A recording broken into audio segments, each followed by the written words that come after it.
Assalamu alaikum, everyone. Welcome to our channel. The date is Sunday, the 19th of April, 2026. This is our ongoing weekly Tafseer halaqah. We are on our 235th session. Uh, we are on Surah An-Naml, the Surah of the Bee. The ayah we are on at the moment is Surah Al-Naml, the ant. yes, the ant. So that we are on ayah 88. So Surah 27, ayah 88. Before we kick off into the tafsir, just a quick update.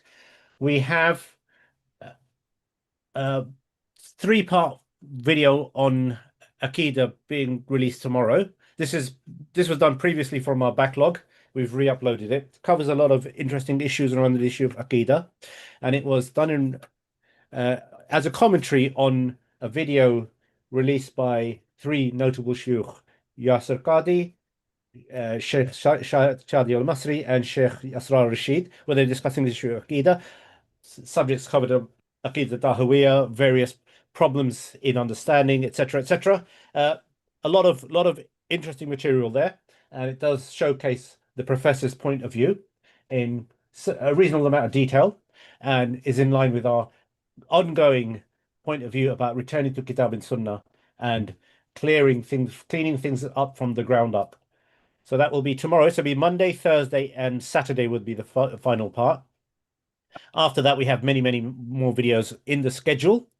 We invite you to subscribe to the channel, like, comment, and share. Share widely because we are starting from scratch again. And even if this channel goes down, we'll start another one after that. We've got things in backup. So inshallah, the more people that you propagate, the better, because we are fighting an uphill struggle against the forces of ignominy, be they the Zionists or the Munafiq regimes who have released all their dogs against the Ummah. And now is no exception. You are seeing people who are, while we have at least one nation taking up on the, well, three nations, you could say, taking on the fight with the Israelis, rather than at least remaining silent. Nowadays, these dogs, these horse for regime, decide to side with the same rhetoric that benefits the Crusaders. Again, it's not to exonerate Iran, for example, but it's it's indicative of an opportune moment for them to discuss it now, when the call should be to isolate and sideline the regimes and to attack Israel.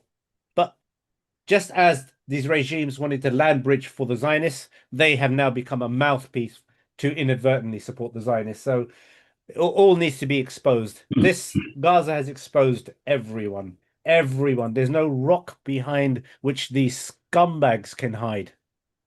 So, Okay, and that will be echoed, inshallah, in our Palestine update, which will be after the tafsir and after Q&A. Format is always tafsir, Q&A, and now we've moved the Palestine update to the end, and that will be uploaded to Rumble. But if you're in your Zoom, you can listen to it live, inshallah. Okay, so once again, date Sunday, the 19th of April, 2026, 235th tafsir halaqah. We are on Surah Naml. The ayah is 88. 88. I will briefly recite. So we are using Islam Awakened. Mhm. It does sometimes bring up Cloudflare, so bear with us a second.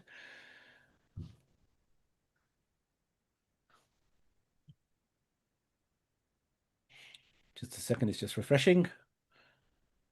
Okay, Surah Naml, verse 88.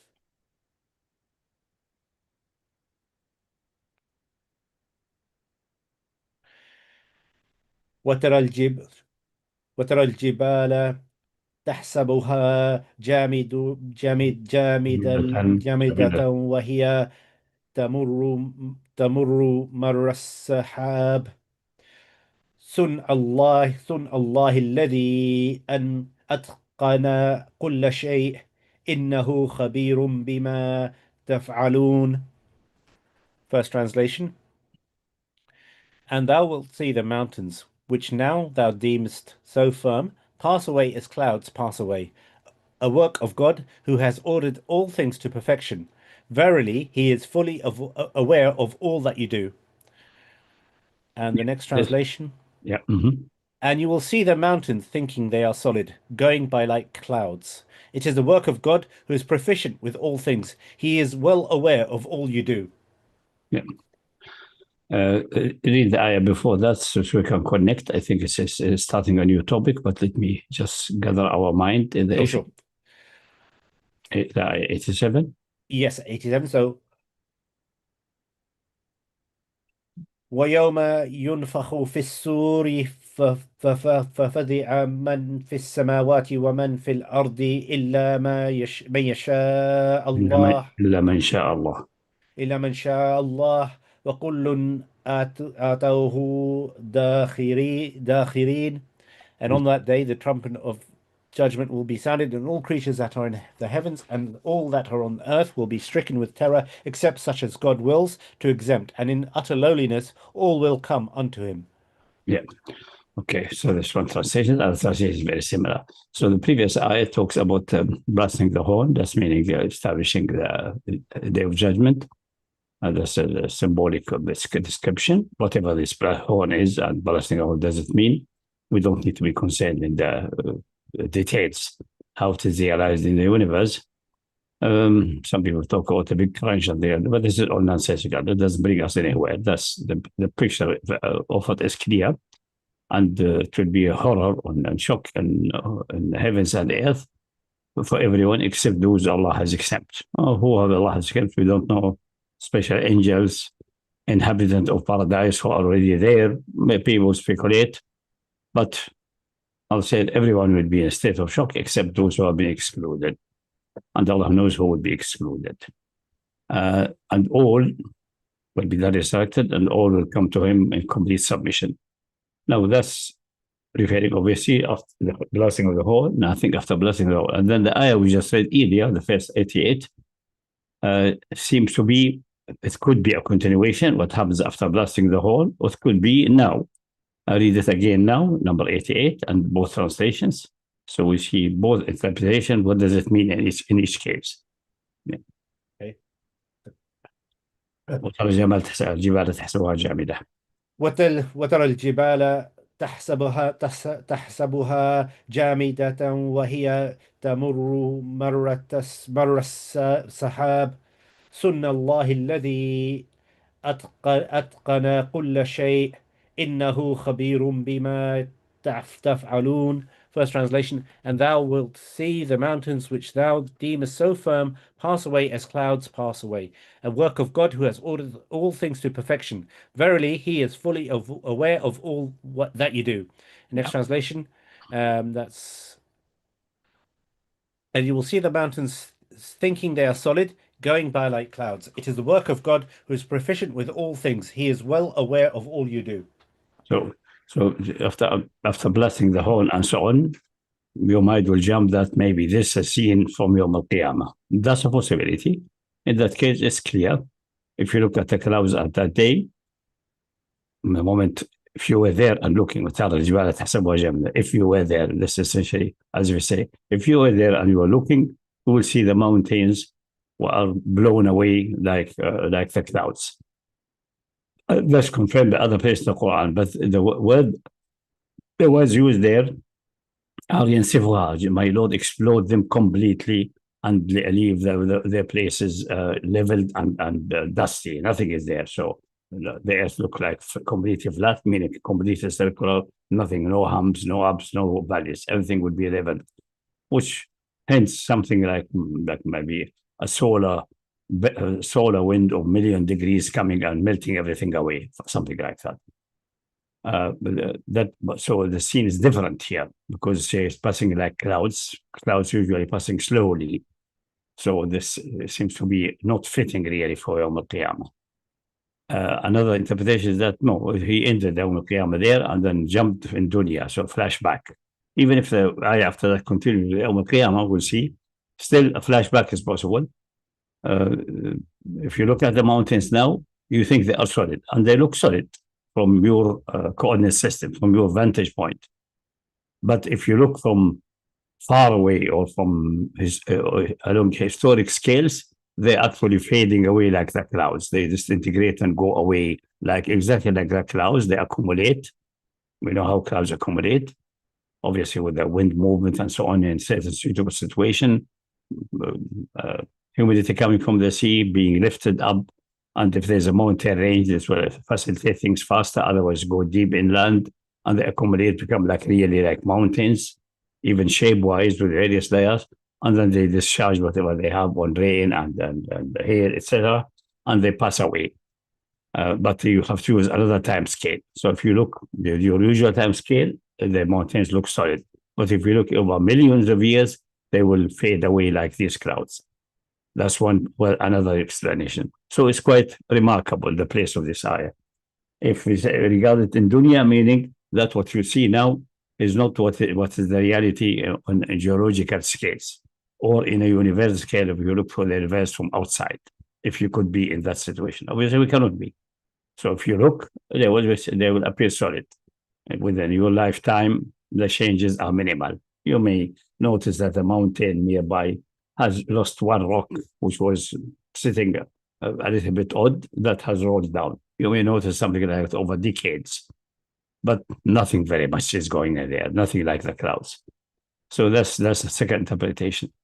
That's all of this is another interpretation, but I think it has a minority point of view, is that really, if you are outside the earth and look at it, because of the earth rotation, they pass really like the clouds. If you look from outside, they are solidly connected to the earth, but in your coordinate systems, everything is rotating and they are going around like the clouds.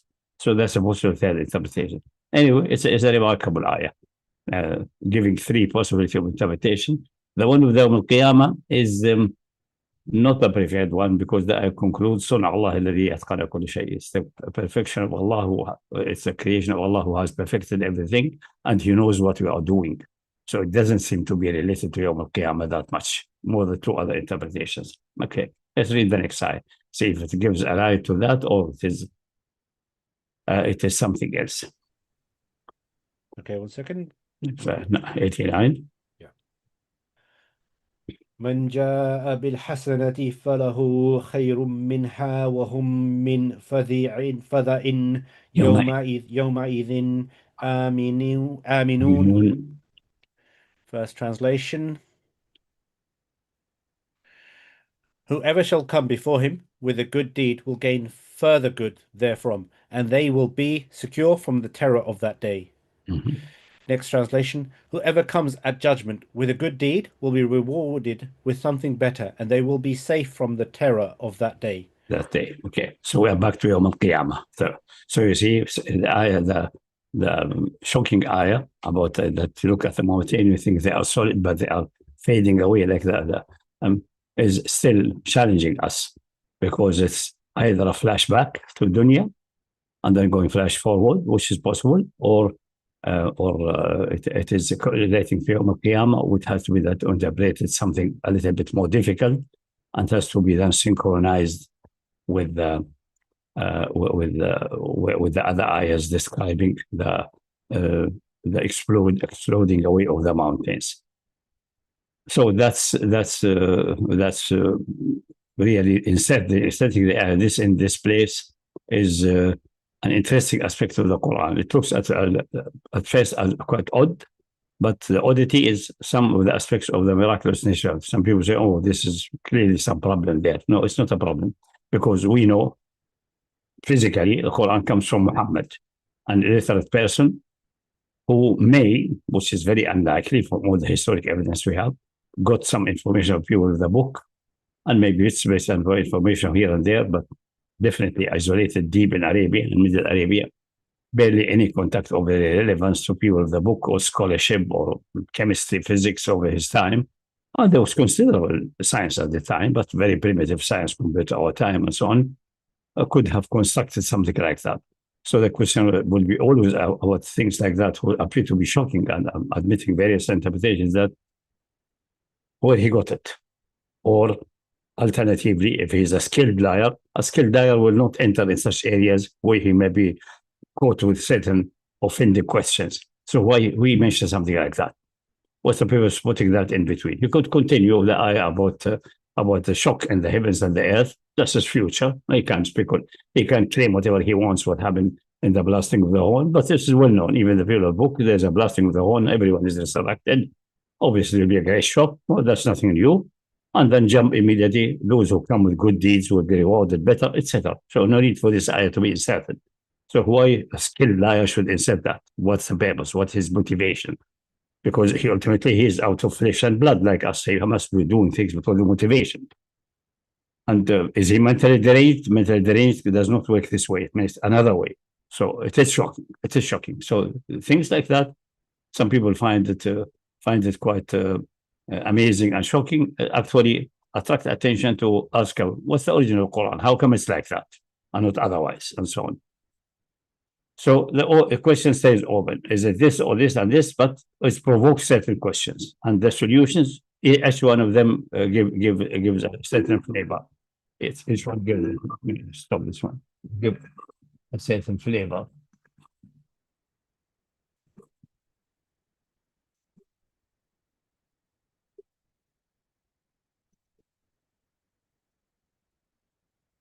So that's the function of sometimes shocking things which come in between. It needs an explanation. Whatever you assume about the writer of the Quran, he's a illiterate human being with low intelligence. It does explain this. He's a highly intelligent fabricator. It cannot explain this. He is mentally unsound. It can't explain this. If it explains this, it cannot explain another place, and so on. So this is part of how internally you can work with the Quran.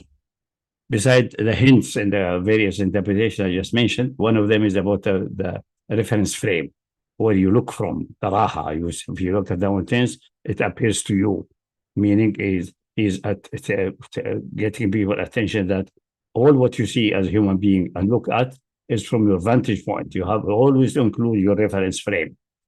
You have no absolute look. Absolute look is only for the divine. He sees everything, surrounding everything with his vision, which obviously of time, we cannot have any mental image of this divine vision.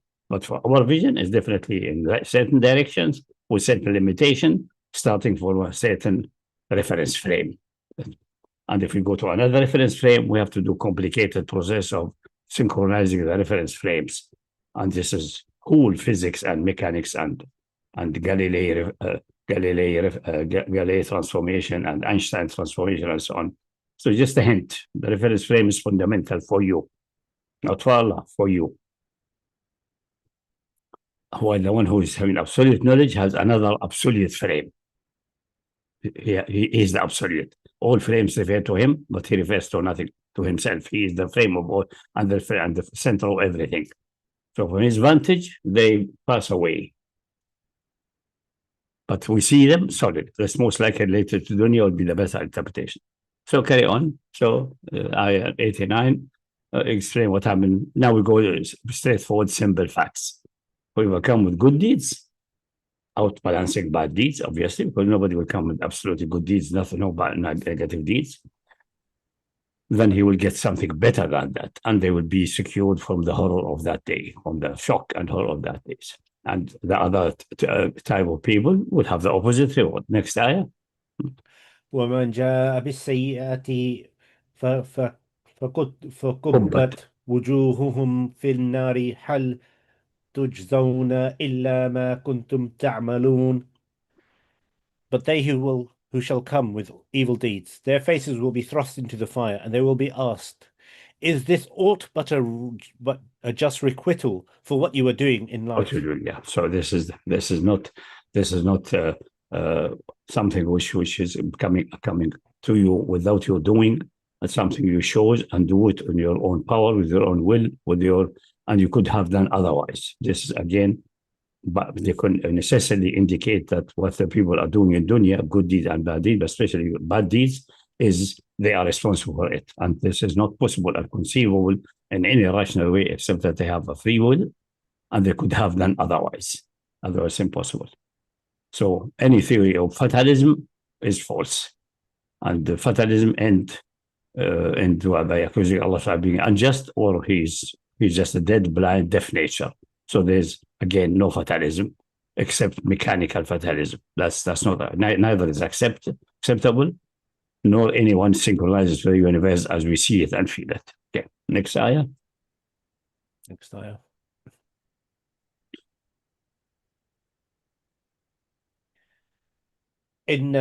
إنما أمرت أن أعبد رب هذه البلدة الذي حرمها وله كل شيء وأمرت أن أكون من المسلمين. Say, in brackets, say, O Muhammad, I have been bidden to worship the sustainer of this city, him who has made it sacred, and unto whom all things belong. And I have been bidden to be of those who surrender themselves to him.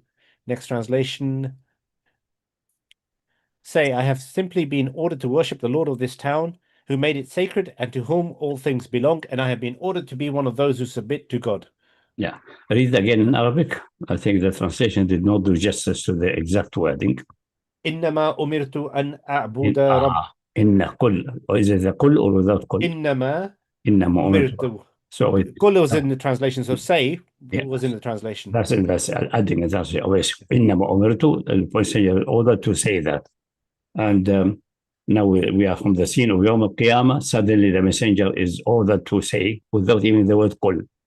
And they start with innama, exclusively. What I'm telling you, all of this is exclusively have the following meaning, nothing more. I have no more message than that. I did not come to teach you how to do medicine or how to plow the ground. That's not my job. My job, innama umirtu, what I have commanded, I have been commanded exclusively. No other commands have come to me except to enslave myself, submit myself completely to the Lord of this city or this village, the word village or locality is used in the Quran, even covering cities. Makkah is called the master of all villages, which is Makkah. Makkah is definitely a city.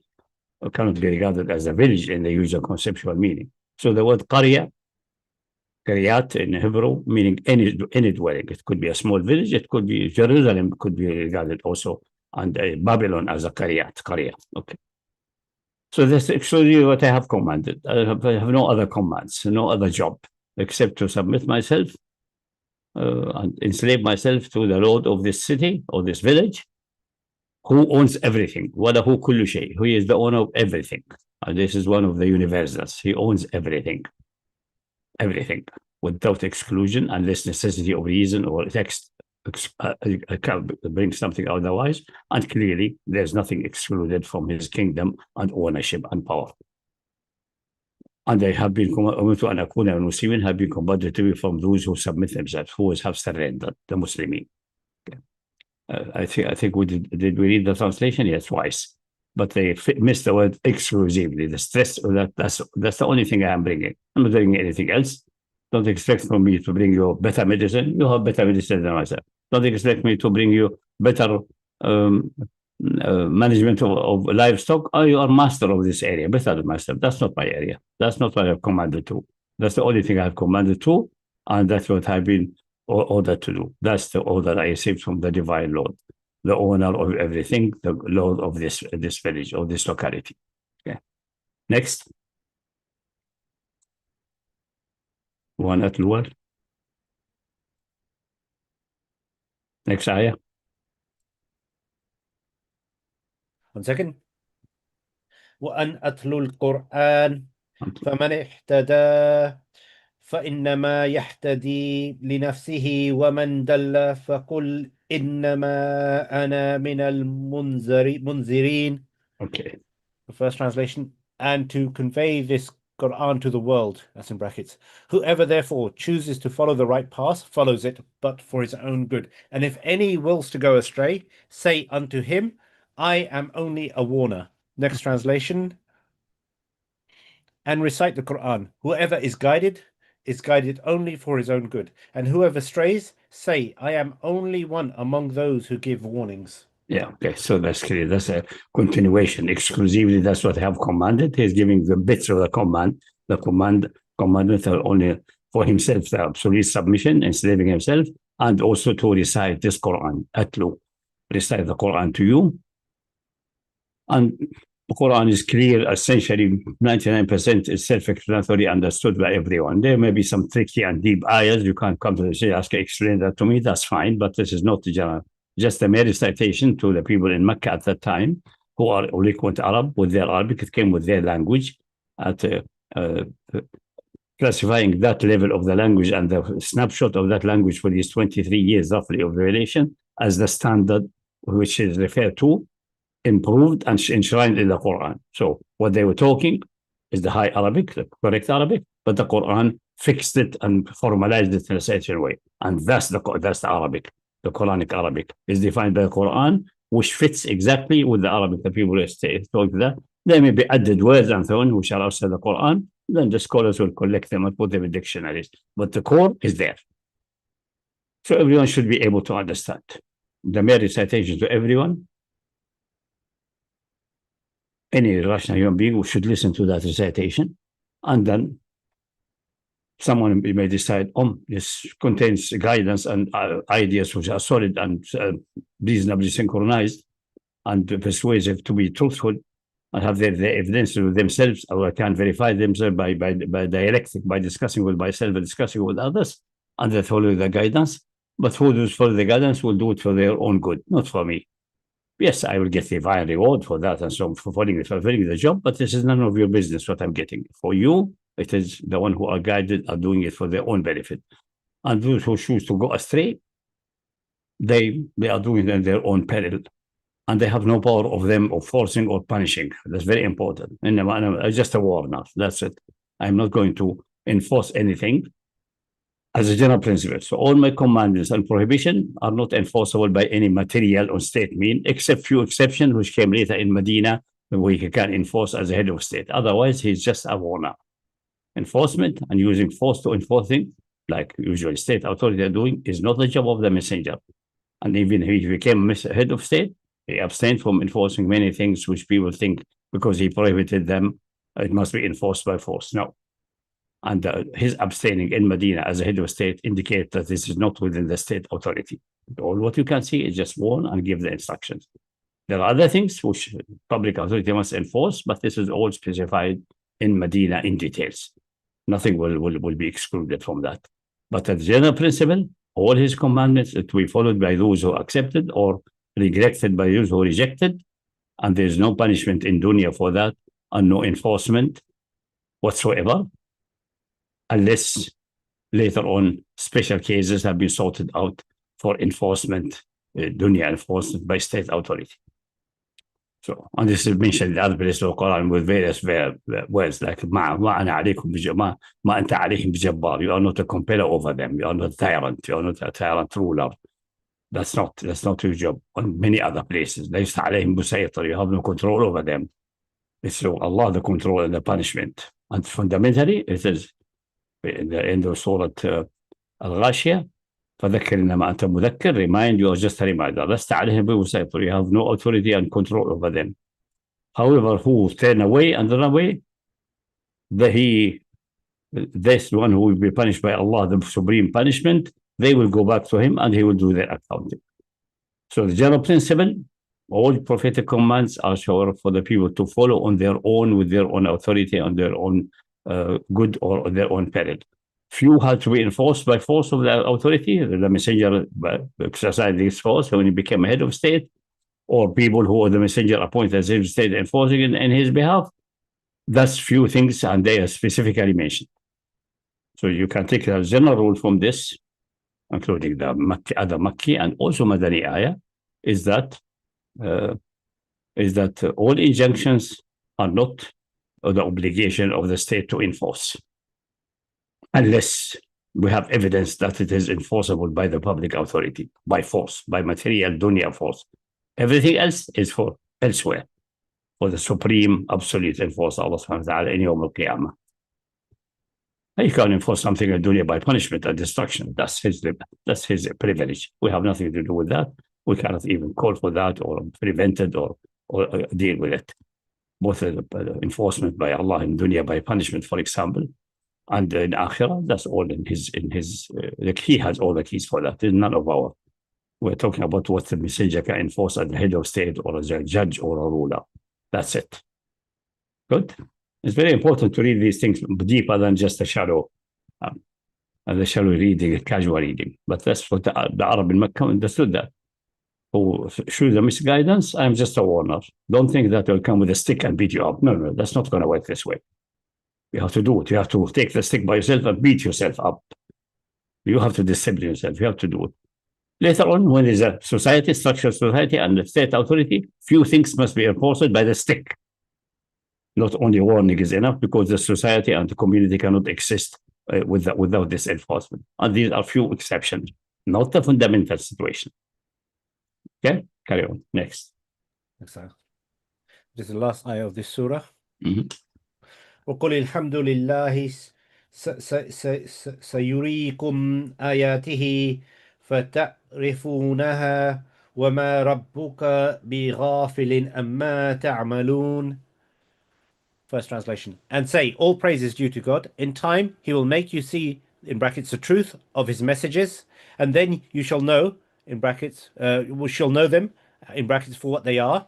And thy sustainer is not unmindful of whatever you all may do. Next translation. And say, all praise is due to God. In time, he will show you his signs, and you will recognize him. Your Lord is never unaware of what you do. Yeah, so that's a promise that the signs of Allah and his evidences will come bit by bit, one by one. So some people who miss it at that time, at the time of Prophet, or 100 years after him, bad luck. Because what they have been offered on the table at the time is sufficient for them to be persuaded, and they show the misguidance. But later on, the whole humanity will get more information and more information and more information and more information. Then obviously the judgment will not come until all evidence to the table, which is be so compelling that it's essentially there's no choice. But it will be then most likely too late. It will be then the situation where some science will come, which if happen, like the Dabbat al-Ard, the animal coming from the earth or the creature coming from the earth, then believing after you see that creature is useless, because it's not by choice now, it's by compulsion. But believing by compulsion and without rational consideration is useless. And the game is over. The Yawm al-Qiyamah is established time. Mm-hmm. So that's the conclusion of Surah. So that's a promise of Allah Ta'ala. And another place, سنريهم آياتنا في الآفاق, another place, Surah Fussilat, I think. Did it pass or it's still coming? Anyway, maybe if it's have passed, no, I think it's still coming. Fussilat. And it concludes that سنريهم آياتنا في الآفاق في أنفسهم حتى تبين لهم الحق. We will show them our signs in the horizons. When you look with your vision, both the horizons outside and the horizons inside with your imagination, and in themselves, in the self-perception, until it becomes manifest and clear and cannot be rejected away that this Quran is the truth. And your Lord is a witness to all things. This is Allah is witnessing with that, and this being you see fulfilled stage by stage, bit by bit. And nowadays we have a good portion of fulfillment using computers and using numerical coincidence and things that which was simply impossible in time past to ascertain. Now it can be ascertained and developed. Okay, I think the surah ended. Next surah. Yes, next surah is Surah Al-Qasas. Qasas, yeah. Mm-hmm. So first ayah, Tasin Mim. So Tasin Mim. First ayah after that. That's the usual comment about this. Anyway, it's a separate ayah only in Hafs, the preferred reading, which we established very at the beginning, that all these disconnected letters are part of the ayah. They are not independent ayahs. But this is related to the counting and so on, which we discussed and will be, inshallah, established with certitude in the Quranic Foundation book, which is, inshallah, soon will be finalized and brought forward. Mm-hmm. Okay, carry on. Mm-hmm. Okay. Tasim, next. تلك آيات الكتاب المبين. Do you want me to read a few ayahs and then do translation? No, we can have this. It's pointing to Tasim. These are the ayats, the signs or the ayahs, the verses of the evident or clear book. Mm-hmm. Mm-hmm. So these are messages of a divine writ in itself and clearly showing the truth. Mm-hmm. Next translation. These are the verses of the book that make everything clear. It's clear itself and makes everything clear. Kitab Mubin, it's clear itself and clarifying everything for others. Yeah. Okay. Yeah. Next ayah. نتلو عليك من نبأ موسى وفرعون بالحق لقوم يؤمنون. We now convey unto thee some of the story of Moses and Pharaoh, setting forth for the truth for the benefit of people who will believe. Next translation. We recite to you from the story of Moses and Pharaoh, setting out the truth for people who believe. Yeah, so that's what we recite is بالحق. It's not what the people in the book have in their hand, which is a mix of haqq and batil, and stories which some of them are clearly contradictory, some of them are fabricated later, and so on. That what we tell you is that what really has happened, witnessed by Allah Subhanahu wa Ta'ala. So this is real history, as recorded by the absolute recorder. And you're better off taking that and making the starting point if you read the Old Testament, and not the opposite. The opposite is a way to destruction and fall into trouble. So, and it recites certain aspects, sometimes goes into details which are not there, and sometimes starts giving you landmarks where you can then, reading the books, you see where is the deviation, and then you can speculate why is this, how come that was fabricated, what's the motivation of the fabricator, and maybe which generation of people who have fabricated that. That will be a detailed study for specialists. But at least from that, you see, this is the truth. And whatever in these books cannot be the truth if it deviates from this one. Must be a tampered with. Something has been lost. Yeah. So this announcement. Now let's wait to see what will be in this surah. In other places, bits of the story of Musa and Pharaoh and etc. will be conveyed in various portions and details. But here is essentially the infancy of Musa, or his birth. I think so, yeah. In Surah Al-Qasas, carry on. إن فرعون علا في الأرض وجعل أهلها شيعا يستضعف طائفة منهم يذبح أبناءهم ويستحيي نساءهم إنه كان من المفسدين. Behold, Pharaoh exalted himself in the land and divided its people into castes. One group of them he deemed utterly low. He would slaughter their sons and spare only their women. For behold, he was one of those who spread corruption on earth. Next translation. Corruption here means destruction, killing, what they call ethnic cleansing, genocide. All of these things are corruption. No. It's not what you usually say today, corruption, taking bribes and so on. That's not what the Quran means with corruption. These are sins and so on, but the corruption here, waging war against others, and corrupt meaning acts of war, killing, destroying agriculture, destroying building, killing people, enslaving people. So that's the corruption, which is an act of war. So he was from those who are doing corruption. Although he believes, and his people believe that he's a privilege, he's the divine ruler on earth. He thinks this is the right thing to do, but that's not in the measure of Allah subhanahu wa ta'ala. He's a mischief maker. He's a destructor. The second translation is Pharaoh exalted himself and divided the people into factions, opposing a segment of them, slaughtering their sons while sparing the women. Yeah. So this division into factions, what does that relate to? Some of the people were spared and some...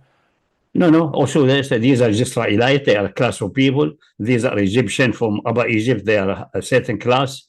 And these are from South Egypt, who are dark. They are lower classes and factions and tribes. Okay. So it's not this one is moved against this one, and this moved against this one. Yeah.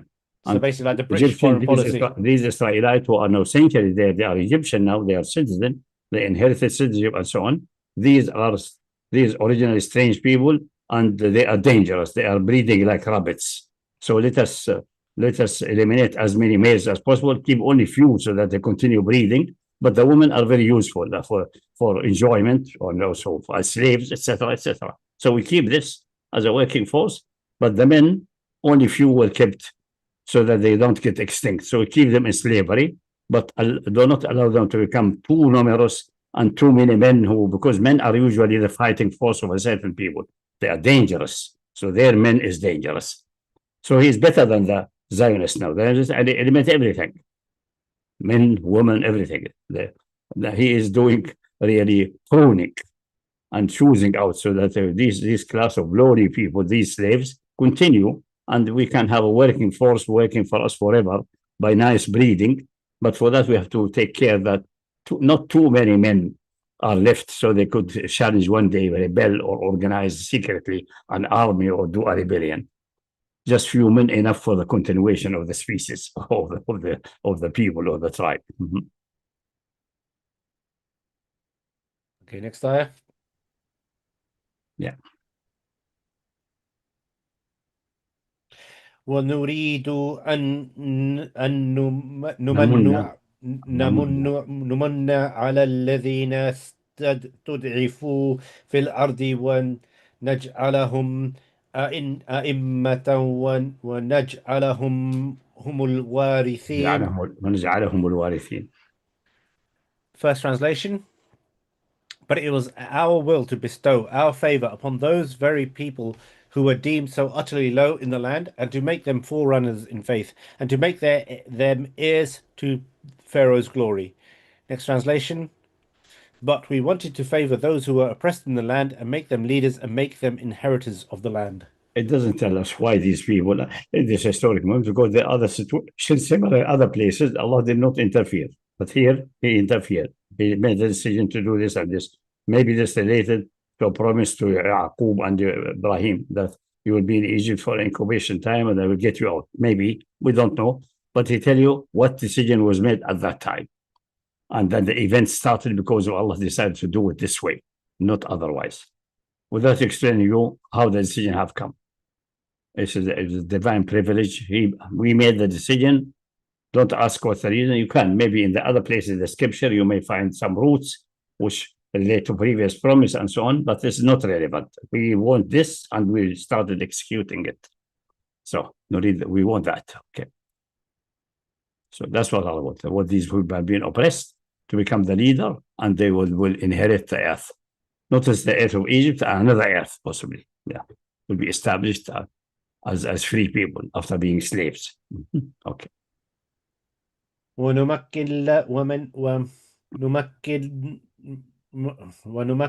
لهم في الأرض ونري فرعون وهامان وجنودهما منهم ما كانوا يحذرون.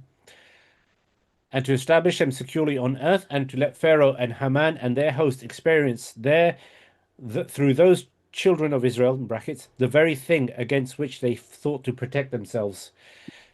Next translation. Yeah. And to empower them and show Pharaoh, Haman, and their soldiers through them the very thing that they feared.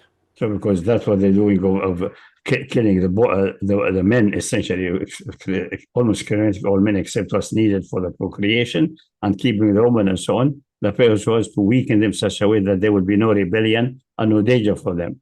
And Allah decided things so that Pharaoh, Haman is the standing for the chief minister and the state authorities, and their soldier and their resisting group, the one who exercised their power, they will experience from them exactly what they were afraid of.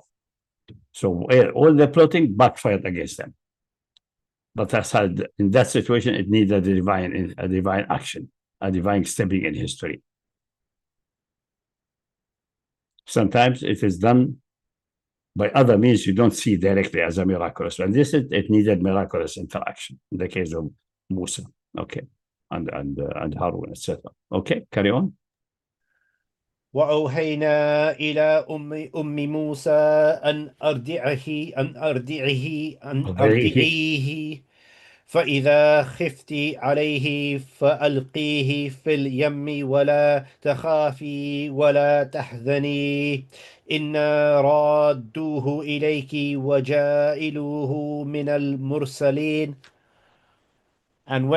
And so when he was born, in brackets, we inspired thus the mother of Moses, suckle him for a while, and then when thou hast cause to fear for him, cast him into the river, and have no fear and do not grieve, for we shall restore him to thee, and shall make him one of our message bearers. Yeah. Next translation. So that's what is not explained here is that obviously she was hiding that. So to say, and the story goes that there was some years they have Pharaoh has organized time at certain times every newborn baby, a baby male, will be killed, exterminated. Other times, no extermination. So we have a balance of population, so that the slave population will continue forever like that. And obviously, she gave birth to him when, in the time which babies should be exterminated. And there are stories mentioned. We don't need to go into details. I think it's also even the Old Testament that even midwives were instructed to report back to the authorities about births and so on, if they're boys. Are very complicated, but we can assume safely it must have been like that. Because how do you know and cover a whole population? Also by all kind of means of spying or midwives, etc., reporting, all of that. So she was hiding all of that. Maybe she was her own midwife or his own daughter or something like that. Anyway, there was but if the news spread or someone come to know, there's a fear that they will come and apprehend him and kill him. And what's the solution? Just the opposite to expect. Put him in a crib and dump him in the river. Don't worry about that. So the river will carry him away. So when the authorities and the soldier come to check, they find nothing. Who told you that there's a baby here? No baby, no baby. Oh, search. And the river took that baby away in his crib, floating on like a small boat on the water. But Allah does not mention these details because the reader, the one who listens to the story, will have enough reason to imagine what could have happened and how could have it been structured. These details are not relevant for the story. The relevant is the shocking fact. When there's a fear, obviously that they come attacking to kill him, because it has mentioned that they are killing the baby boys before that, the male. If there's a fear, really a danger, then how the solution? Hide him under the ground? No. Just put him in a crib and just let the river carry him away. Meaning their housing was next to the river, so she can drop him there, and the river is obviously, it's the river Nile, obviously, or one of its branches. It's flowing and it will carry it away. So when this ransacking team or the SWAT team comes, find nothing, upside down, nothing, okay, and they will go. Okay, good. You can imagine the situation. Try to put yourself in the situation. You will fill it by your own imagination. I think the Old Testament mentions some details there, which is okay. Yeah, next. Okay, so just a second translation. So we inspired Moses' mother, nurse him for now, but when you fear for his safety, put him into the river. Do not be afraid and do not grieve. We will return him. There's a promise. Don't be afraid. We'll take care of this manner, and he will come back to you, and he will be even a messenger down the road, many years down the road. So don't be afraid, relax. Okay, next ayah. فالتقطه آل فرعون ليكون لهم عدوا وحزنا إن فرعون وهامان وجنودهما كانوا خاطئين. And some of Pharaoh's household found and spared him, for he had willed that he becomes an enemy unto them and a source of grief, seeing that Pharaoh and Haman and their hosts were sinners indeed. Next translation. And Pharaoh's people picked him up to become later an enemy to them and a source of grief, since Pharaoh and Haman and their soldiers were sinners. So the ayah says, give you the final conclusion before going into the details, what happens. Clearly, the river took that crib away. It says I was following, that will come in the next ayah in the same surah. But they picked him up. And the wife of that Pharaoh at the time, because it's not the same wife which came later, but that's a point which we discuss later in due course. It's not relevant really for the story, for the fundamental structure of the story. They picked him up and happened to be the wife of Pharaoh or his daughter, one of the Pharaoh household high-ranking, said, baby, nice looking baby. Let's see, adopt him maybe. It looks nice. He was a very attractive boy, good looking most likely, etc. Let's have him. And Allah intended that it will become an enemy for them and grief. But they didn't know that. They thought it would be good for them and would be good for them, would be like they could adopt him, because this indicates that this wife Pharaoh was barren. They have no children. So this is like sent by the gods. The river has produced for me. You know how these people are living in a world of magic and superstition. Whatever came to their mind, we don't know. And the Quran comments, it happens so for their own, ultimately, it's not their grief, but at the moment they thought it's for their own good.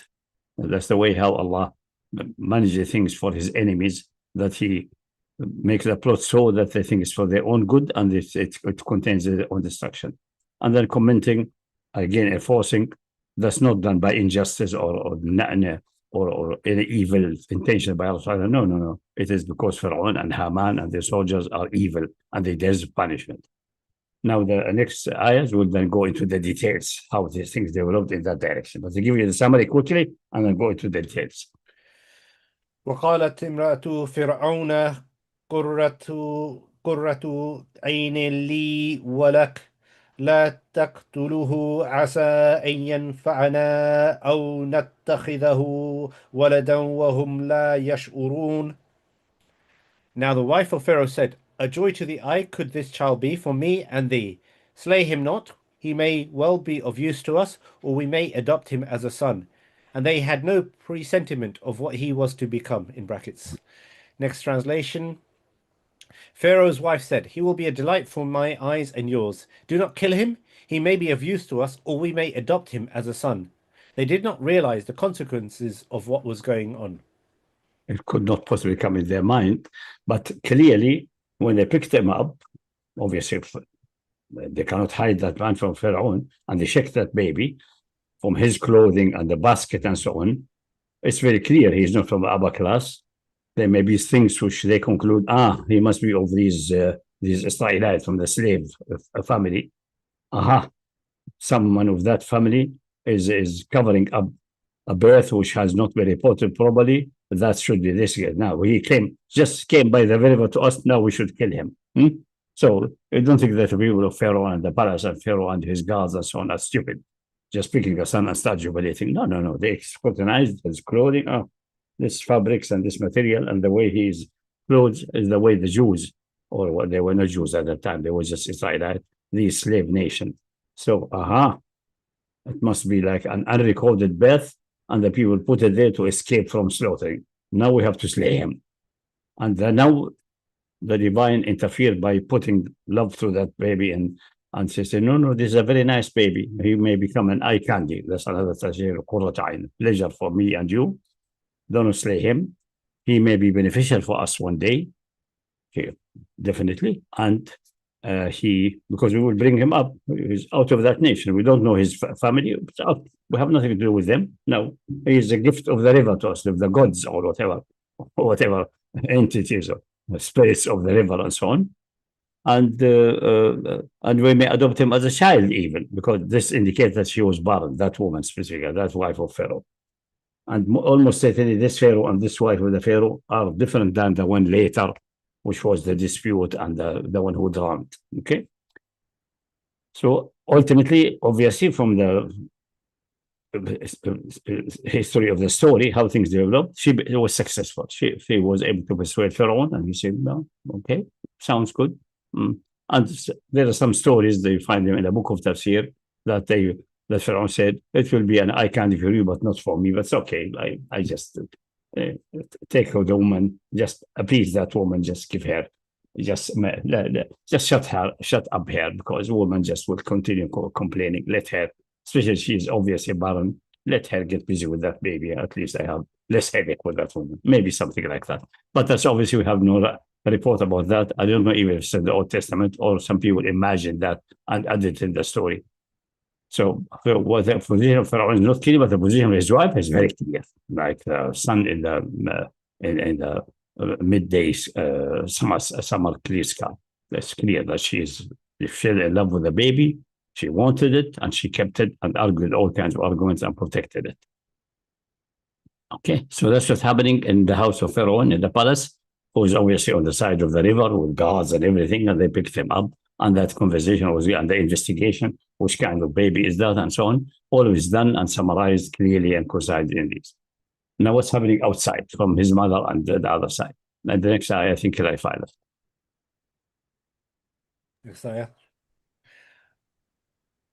وأصبح فؤاد أم موسى فارغا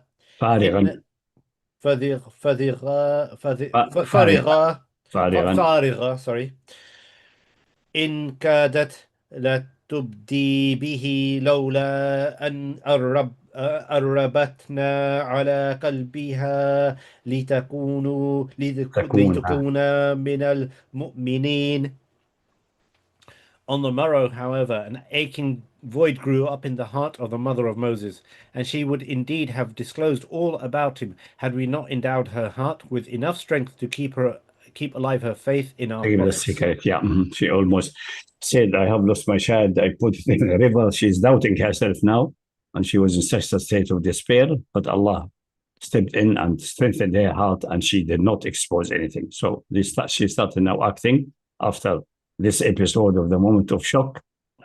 Possibly she knew later, or she guessed that the river is going, the water is going to the side and passing at the Pharaoh palace. So she assumed the worst, and she was in a terrified state. But Allah calmed her and controlled her. And then she did the right thing. What she did. Next translation. Mm-hmm. Later, Moses' mother felt her heart empty. She was about to disclose the matter. Had we not strengthened her heart, that she would be counted among the believers. Next ayah. One second. وقالت لأخته قصيه فبصرت به عن جنوب وهم لا يشعرون. Okay, so obviously the shock and the empty heart was maybe the moment where the guards came and shaking and so on. She almost told him, I had a baby, I dumped in the river, but Allah couldn't give her sense. And she said, no, there's no baby here. What are you looking for? It's nonsense. Check the people who told you that, midwife or whatever it is, they are lying. We check the house, nothing, no trace of anything. Obviously, they cleaned the house and did all. We assume that logically that must have happened. So after the SWAT team left, she told the sister, cautiously follow him along the river, far away, very cautiously, so that you know what happened to him, what's going on. So قالت لأخته قصيه. So did we translate that or we didn't translate it? I haven't translated it. And so we said to his sister. Stop me because I'm just in the spirit, but read the translation. And so he said to his sister, follow him, and the girl watched him from afar, while they who had taken him were not aware of it. Taken him in, were not aware of it. Next translation. And she said to his sister, follow him. So she watched him from a distance without being noticed. So he has already a grown-up sister, big one, sufficiently grown up and capable of service. Just watch carefully and follow. It seems to be this sister is really savvy and in control of her capacities, such a way that nobody noticed that you are.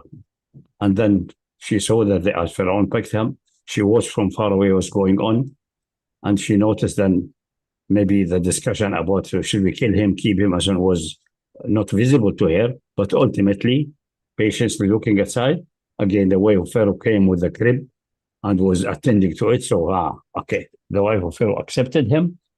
And obviously the sister, the mother told her what Allah inspired her in the dream or something got happening. So she was expecting something good to happen. And she thought, now how to access that, what to do there. So she was watching carefully, but not exposing herself, just watching from far away, waiting for the moment where she may step in or may do something if necessary, but not coming in until things work in the way Allah had promised to the mother, or until things develop in front of her eyes in such a way that she may come with a good idea to reconnect to the baby. And the next ayahs will clarify that. So that's what the sister did that. Mm-hmm. The next ayah.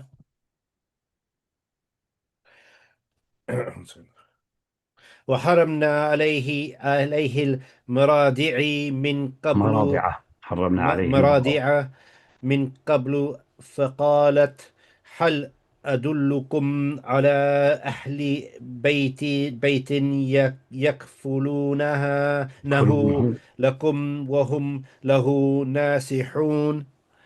Now, from the very beginning, we caused him to refuse the breast of Egyptian nurses. And when his sister came to know this, in brackets, she said, shall I guide you to a family that might rear him for you and look after him with goodwill? Next translation. Mm-hmm. And we made him reject all wet nurses. So she said, shall I tell you about a household that will feed him for you and be good to him? So we can conclude that now. The scene, she saw that they picked her up and she watching from far away. And then after some time, maybe 1 hour, 2 hours of the discussion inside the palace, which obviously is not visible from outside, in the back rooms, the wife of Pharaoh come with the crib and she seems to be happy, jubilant. But from a distance, you can see that she's jubilant and so on, attending to the baby. And she concluded, aha, the wife Pharaoh accepted him. Pharaoh did not do anything to him. So we are safe now. We are relatively safe. But then what do you expect her to do? She comes from the usual way, maybe from the main entrance of the palace, and say, I am from the slave nation. I have no work. Can I help? I am skilled in scrubbing the floor or doing this or cooking or something like that. Can I have work? And the wife of Pharaoh needs someone who attend to him and clean and so on. So, oh, maybe this is a good. She employ her there without any idea that she must have in a relation. It's just accidental. Someone knocking her, like rich palaces and houses. People from the lower classes knock from time to time and they'll say, do you have anywhere for me? I need some work and a few breads and so on for my family. We are poor and so on. And they usually say yes. If you remember, old societies were working this way. Nowadays, you go to the internet and Facebook and find people doing that. But in time past, people knock at your door. That's what. So she knocked at it and then pretended. And then she noticed that he's refusing to be nursed by any. Obviously, the wife Pharaoh will get the best nursing mothers from Egyptian and other. And it seems to be he does not accept these breasts as not being fed. And then after maybe half day, 1 day, 2 days, and this baby is starving and screaming, and the wife Pharaoh is desperate. She told her, maybe this we have a family who lost a baby just recently, is dead, and the mother is still having milk. Let's try this one. Let me take him there or bring her here for feeding him. Maybe he will accept that one. Let's try. The first class, the well-fed and in best shape woman. At the time, there was no formula available yet. Otherwise, they would have tried formula. It was not possible at the time. And obviously, they know from experience that giving directly cow milk directly is not good for a newborn. You give that maybe after half a year or 1 year, but not that. That's well known. The information is coming for 1,000 years over generations. It is unsuitable for babies, only later, half a year, 1 year, and so on. So she said just that innocently, just casually. And Pharaoh's wife, his adoptive mother, is desperate. She's okay, let's try it. Either the mother of Musa, or she allows him to be sent there. Usually, a nursing mother takes the baby to her household. So he's with there and he sleeps the night there. And the original mother or the adoptive mother will obviously make sure that the household is clean and suitable and give the necessary, maybe extra furniture and so on. But it will be there at least overnight. And maybe during the day he can for visit his original mother, which has no milk, or the adoptive mother, the wife in this case. Some arrangement like that just have been done. So well arranged. The Quran does not mention any detail. Let your imagination go normally. If you know what history has been at that time, you could construct a story in your mind, which makes good sense. I don't know if the Old Testament has such details are there. Maybe there's details, maybe not. Anyway, she agrees. And then the Quran comment on that. Next ayah. So this sister is extremely savvy and well-focused and well-organized and keeping the secrets completed. Nothing appeared that she has any relation with this baby, except casually. She knocked at the door looking for work and happened to find this work attending to this baby and attending to the other aspects in the household. Next. فرددناه إلى أمه كي تقر عينها ولا تحزن ولتعلم أن وعد الله حق ولكن أكثرهم لا يعلمون.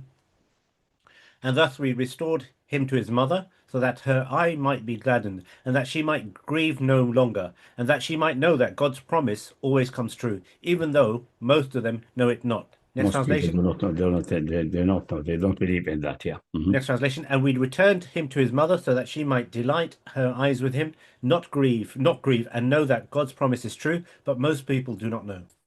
So now he's with his mother, most likely most of the time with her, and then coming from time to time to visit. That's usually how an extra nurse is employed. Sometimes maybe she has been taken even to living in the palace, so nearby, depending on how much love and obsession the wife of Pharaoh is about this baby. She said, no, you come here and see. Or maybe they told her, we would love to come, but I have a household and other kids to attend. It will be too much noise in your. We'll take him and we'll bring him maybe on a daily visit, something like that. Some arrangement has been done. But she knew now that Allah's promise is true and that the inspiration she had maybe in a dream or just a feeling in her heart is true. Allah's promise is true. Although she was almost collapsing and in the moment of the heart was empty. So that's a comment about this relationship. And then most likely employed as a nursing mother could be quite lucrative. So she had a baby back and she had extra living support coming in extra to that. So win-win in all this way. And all this time, Allah, nobody has absolutely no idea except maybe the mother, because if she was promised, he will be appointed a messenger. But even the mother may have not been told that he will be a grief for the house of Pharaoh. No need for her to know that. But don't worry, he will come back to you and he will be one of the messenger. Will be high ranking.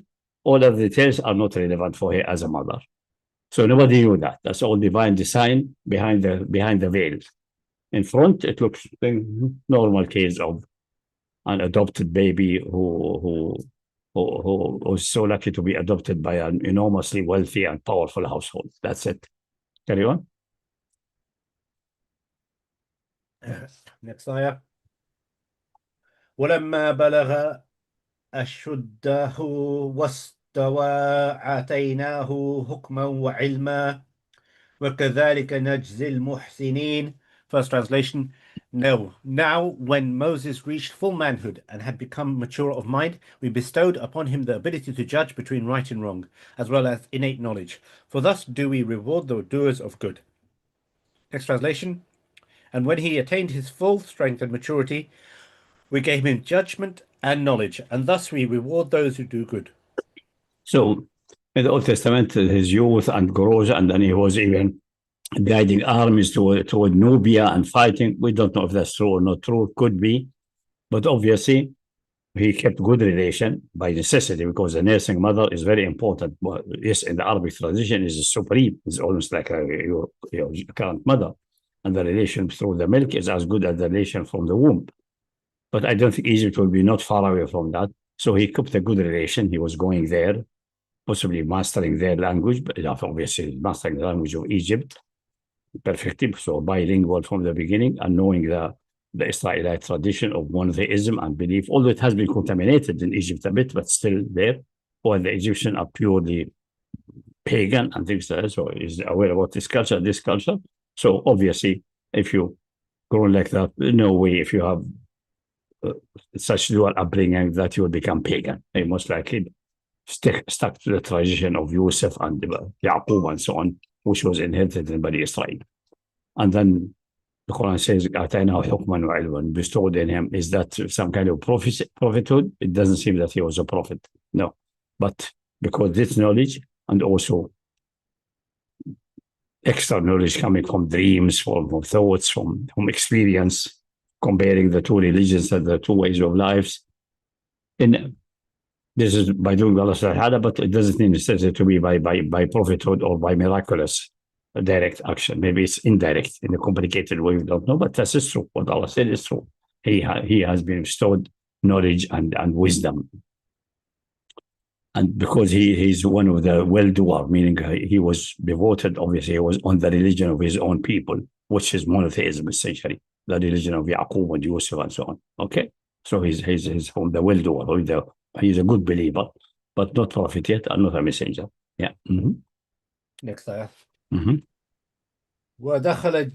ودخل المدينة على حين غفلة من أهلها فوجد فيها رجلين يقتتلان هذا من شيعته وهذا من عدوه فاستغاثه الذي من شيعته على الذين من عدوه فوق عدوه فوكزه موسى فقضى عليه قال هذا من عمل الشيطان إنه عدو مضل مبين. Okay. First translation. And one day he entered a city at a time when most of its people were resting in their houses, in brackets, unaware of what was going on in the streets. And there he encountered two men fighting with one another, one of his own people and the other of his enemy. And the one who belonged to his own people cried out to him for help against him who was one of his enemies. Whereupon Moses struck him down with his fist, and thus brought about his end. And then he said to himself, This is of Satan's doing. Verily, he is an open foe, leading man astray. Next translation. Yeah. One day he entered the town unnoticed and found two men fighting, one from his people and the other from his enemy. The one from his people cried out to him for help against the enemy. So Moses struck him and killed him. Moses said, This must be from Satan's doing. He is an open enemy who leads people astray. Okay, so one day, after a long youth and growth and so on, and maybe leading armies, because the Old Testament depicts him as if he's a prince of Egypt, as if he's a prince and participating in wars and things like that. In a time, maybe a time of siesta, of qailula, people are sleeping in the afternoon hot. There was, he found two people fighting. One seems to be from his people, which were enslaved and forced to work, maybe by hot weather and not giving enough support and so on. And the one from the enemy. Enemy does not mean just the only Egyptian.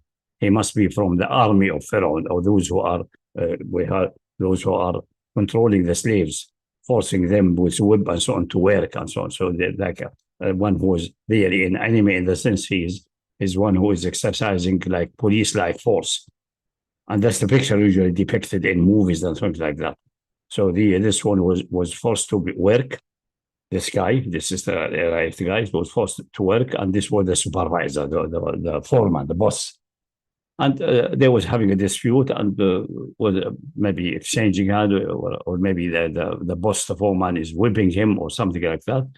And the Israelite saw Musa. Musa is Israelite from origin, and he's high ranking, has authority and protection by being in the palace, being treated like a prince or adjoined to the palace as a prince. So he asked for help. And Musa interfered, but Musa being obviously a forceful, very strong, physically very strong, and character-wise, a man who can easily become angry. And hit him either by fist or by elbow. Wakaza usually, Wakaza is with the elbow. Push him aside with the elbow. The push was too strong, killing the Egyptian guard. So he felt that, my goodness, what a catastrophe. We should not, you could help the man, but without going to that limit. So Musa said, I let my anger take the better over me. This must be the inspiration of the shaitan, of the devil. That's not the right way of doing things. And then he asked Allah for forgiveness and refuge from the devil. And the devil is an enemy. Don't listen to the devil, even in anger. So that's what Musa said to himself. Okay, carry on. And then he repented. Next ayah, describe what he did. Yeah, next ayah. Okay, next ayah. 1 second. قال موسى قال ربي إني ظلمت نفسي فاغفر لي فغفر له إنه هو الغفور الرحيم. And he prayed, O my sustainer, verily I have sinned against myself. Grant me then thy forgiveness.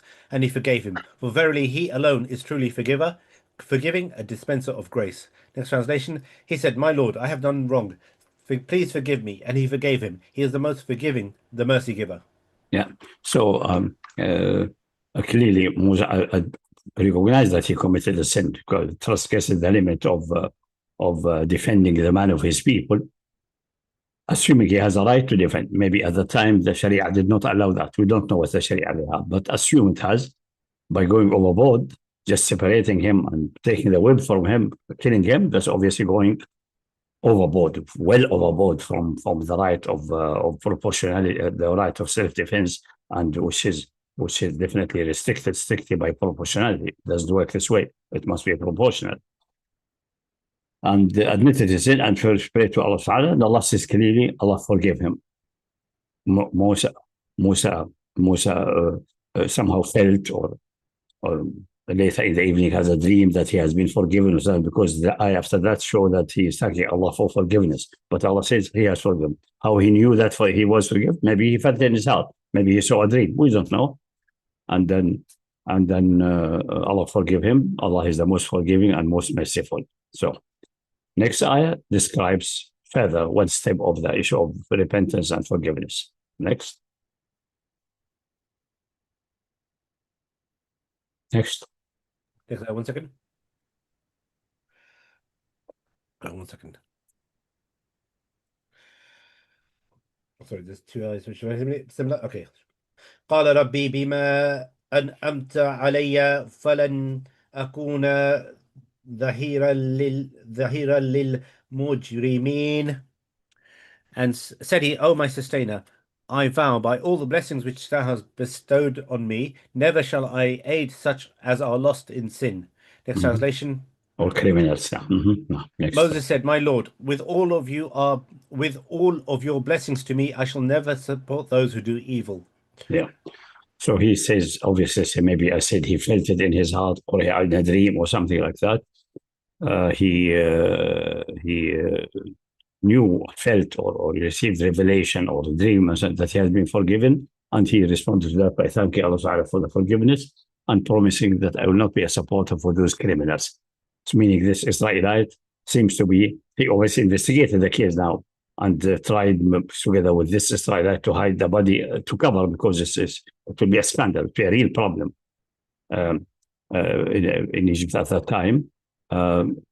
Came to know that this Israelite is a troublemaker. He's a problem. He's one who always causes problems. He's an odd guy, in addition to that. So he promised Allah, I will never be inside. I will not let myself to go into such a situation. So, and then things were covered up. Nobody knew about that. This was, most people were not present. There were barely any witnesses or no witnesses. That was very isolated, these two and Musa. And this was somehow possible to cover up what obviously the body was left somewhere, and then everyone went his way. And then, but Egypt is under almost like police state rule, and things like that to remain hidden. So next day, he was starting the day, watching carefully. Is the news spreading? Is something happening? What's going on? Etc. Okay. So next I will clarify this story. So you see, all the youth and that is summarized in one ayah, but then this event in the few days is presented with details, because it contains not only issues of wisdom, but also issues of retaliation, proportionality, and so on. Okay? Carry on. Next ayah. فأصبح في المدينة خائفا يترقب فإذا الذي استنصره بالأمس يستصرخه قال له موسى إنك لغوي مبين. And next morning he found himself in the city, looking fearfully about, when lo, the one who had sought his help the day before once again cried out to him for help, whereupon Moses said unto him, Behold, thou art indeed most clearly deeply in the wrong. Next translation. The next morning he entered the town, fearful and anxious, and when suddenly the man who sought his help the previous day cried out to him again for his support, Moses said to him, You are a troublemaker. So Moses, next day, he goes obviously to the place of what has happened, to check what's going on in a cautious way, which is natural behavior of someone who committed something wrong and so on, to go to the area cautiously checking what the authorities are doing. Is there an investigation ongoing and so on? We can assume that already safely. And then there was no investigation going. Obviously, the people, the guards and so on came and took the body away and so on, do the investigation the previous day. Did not come to very much of any conclusion. Assumes everything seemed quite peaceful. And again, the same situation. The guy who was screaming for help this time was having again a dispute with another foreman and called for his help. So Moses said, come on, you seem to be in the wrong. You seem to be a person who is completely, you are a troublemaker. You are the troublemaker, not the foreman. The foreman may be bad, okay, but you are the troublemaker. How come that in just with a separation of 1 or 2 days, you are getting stuck and fighting with 2 foremen? That sounds really abnormal. You are definitely a misguided and evil doer. So that's what has happened. So he's addressing the Israelite with this. Now, again, Musa, being the psychologically very, very hot and angry type, charged for the 2. Now the next ayah tells us he could not control himself again, so he charged towards the 2. Okay. Next ayah. Next ayah is 1 second. فلما هم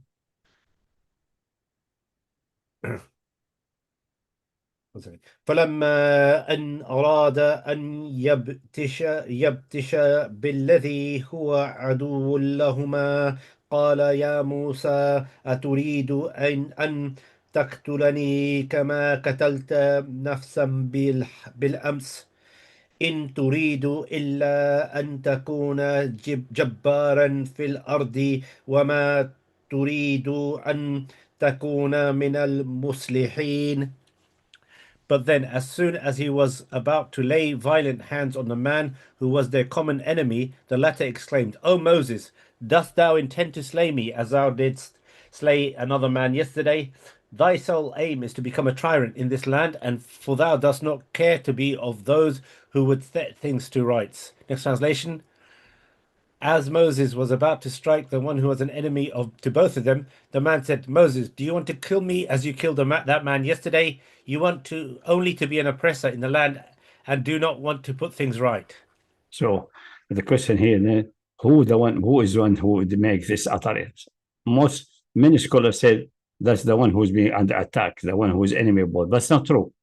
He charged against the Egyptian, most likely now, maybe sufficiently to himself that he would just take the robe from him or push him aside gently without killing him. But because he charged in anger, and Musa, when he becomes angry, you can see him in face. That's what Harun experienced in some years down the road. The Israelite himself said, addressing Musa, now he's exposing a secret because the other God definitely doesn't know what has happened the day before, without doubt. So the only one who knows what has happened is the Israelite, the troublemaker. The troublemaker thought he is charging against him.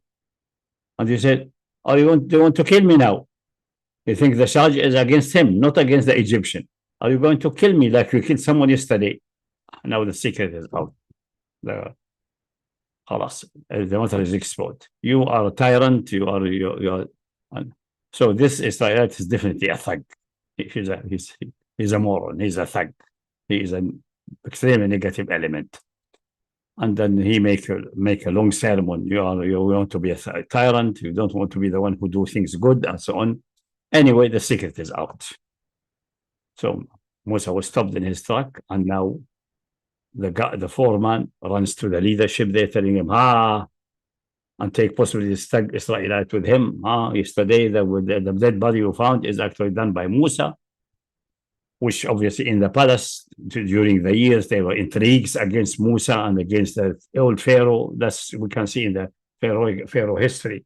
There must be some intrigues and problem there, and that's a great opportunity for them now to get rid of Musa because he has hatred in the palace since the beginning, since he was baby. It was never accepted fully by everyone.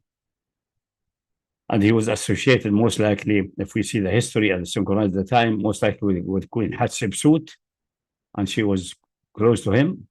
Maybe this is the one who adopted him when he was a child, or maybe one before her, but Hatshepsut, and he was close to her and so on.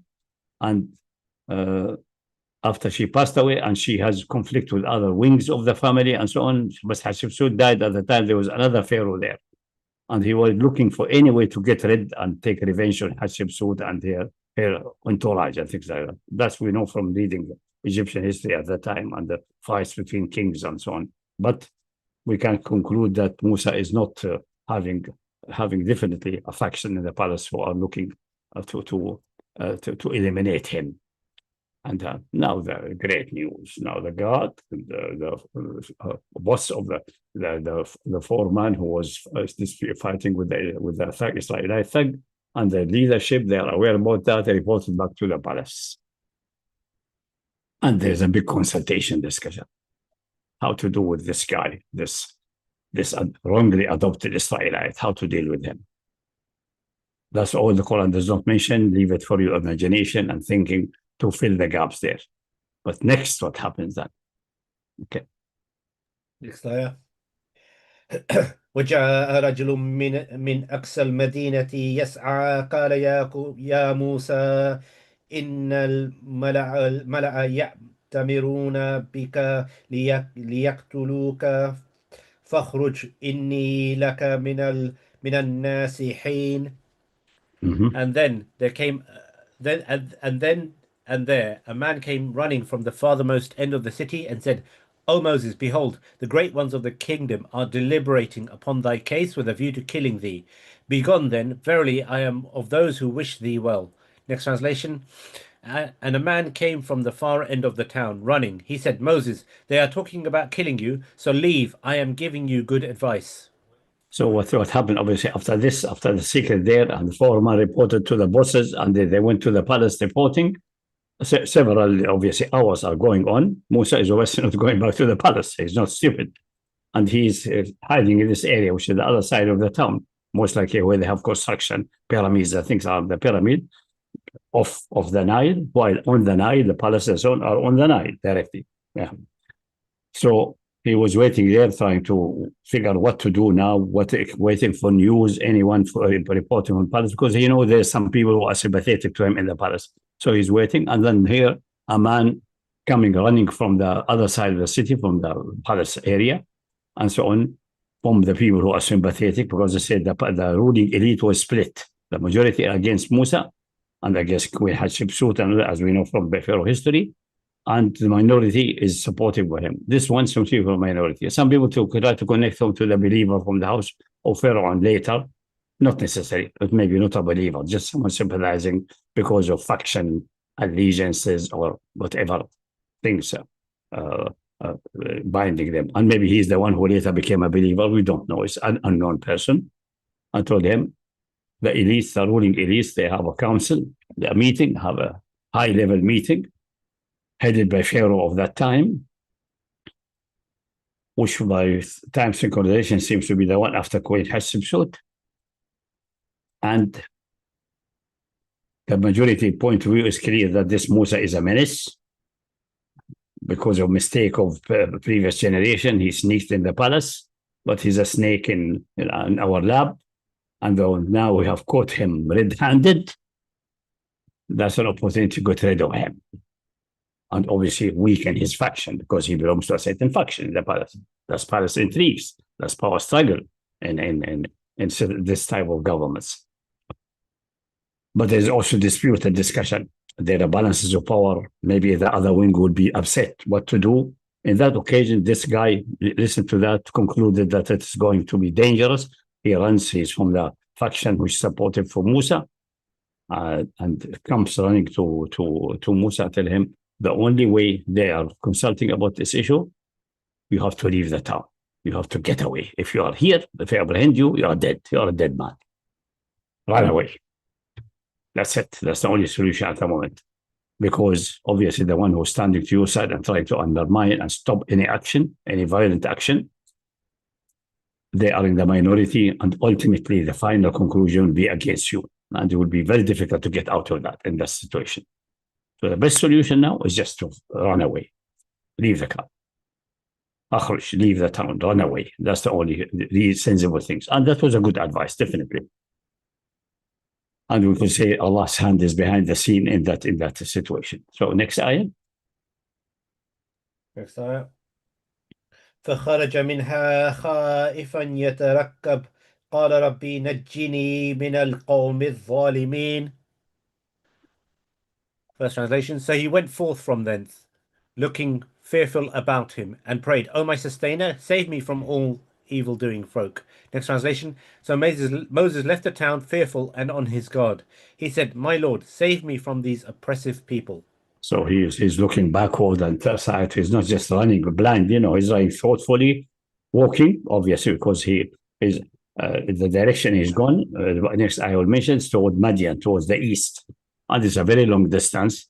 There are guards there, but obviously the Sinai, what they call now Sinai, is not only Sinai. We should call it the Swiss Peninsula. Actually, Sinai is elsewhere. But anyway, that's what the name is now. The common name is barely populated, but there are guards and things. So he has to be cautious, choose ways, and most likely familiar with the area because he was really like a prince. He may have battle campaigns there going and so on. So he knows the ways well.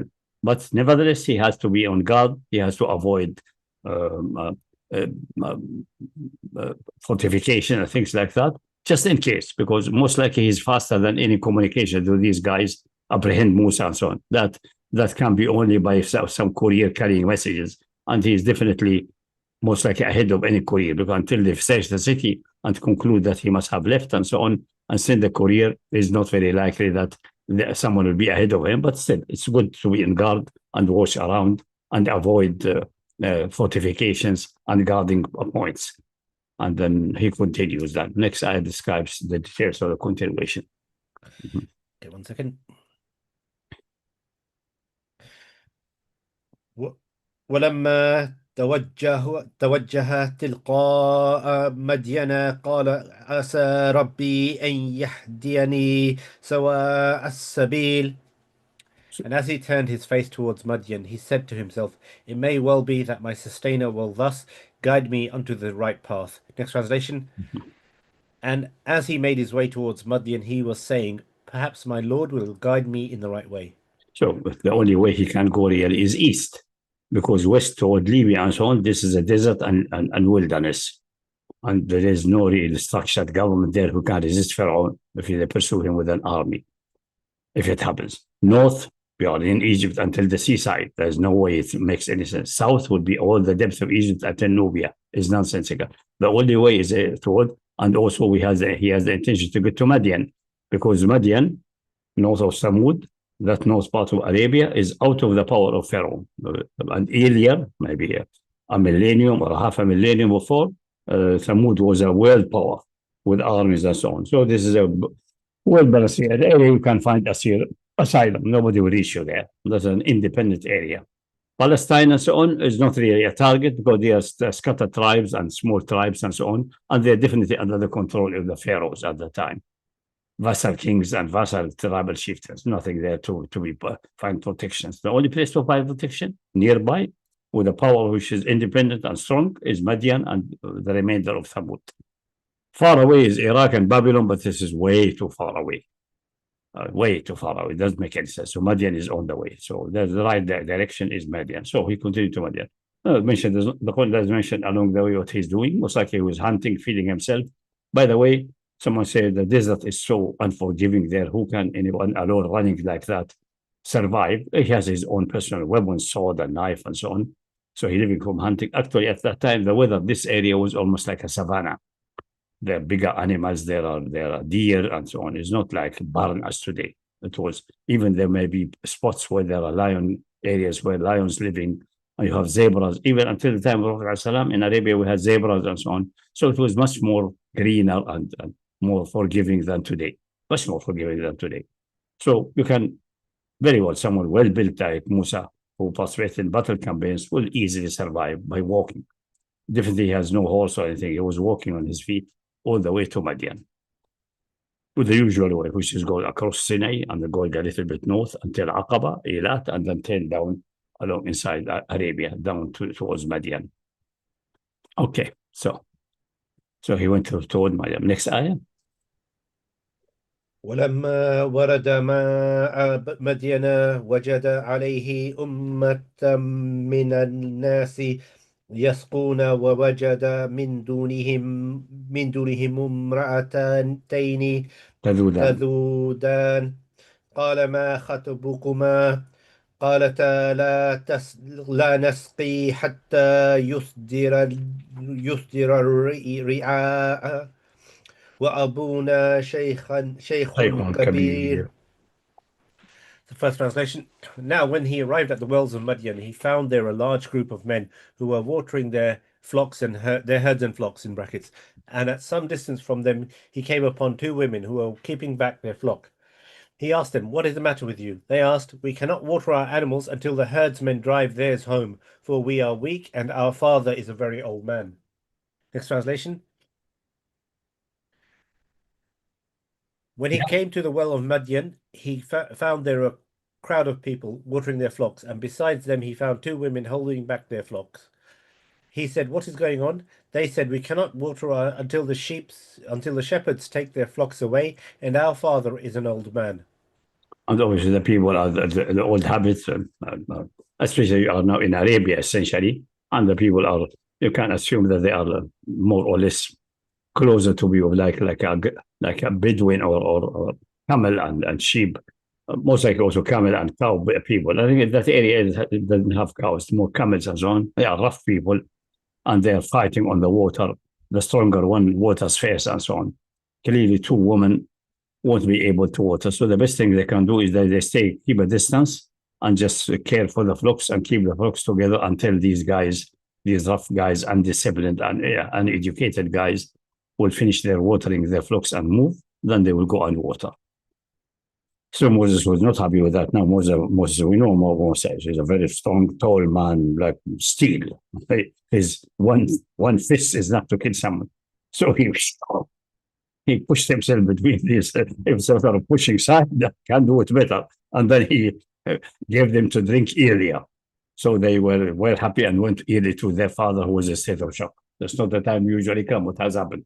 But that will come the next ayah. So he not fought, but struggled against these undisciplined shepherds and showed them really what muscles mean, what does a tough guy mean. He was one of the toughest guys, or most like on earth at that time. So, and water for them, and they went to their father. Okay. Now, after he watered for them, what happened? The next ayah clarified that. فسقاه لهما ثم تولى إلى الذل فقال رب إني لما أنزلت إلي من خير فقير. So he watered their flock, and when he withdrew into the shade and prayed, "O my sustainer, verily in dire need am I of any good which thou mayest bestow upon me." So that's Moses near to the watering place, the water. It seems a water spot of considerable size, and the trees around, and there's enough shade. So after watering, he went to the shade and then supplicated to Allah to bring him some kind of rizq. That the woman have their flock watered, went to their father. We can conclude that the father was in a state of amazement. What has happened? The Quran has mentioned that, and the Old Testament, I don't think the Old Testament mentioned that either.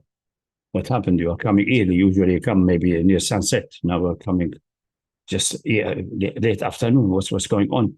They said this and this happened. A man came and pushed around and helped us, asked for nothing, and he went in the shade there and so on.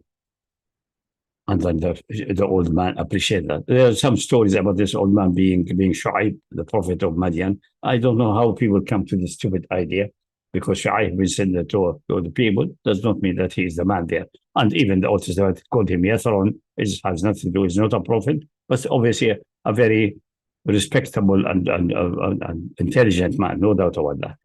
But not a prophet and not Shu'aib. So he sends one of the girls to invite him so that we have to thank this man for this action and come to know who is he, where he has come, and things like that. So he sent one of the girls, or both girls. Okay, so they come to him. Okay. Next ayah describes how she has come. 1 second. Okay. فجاءت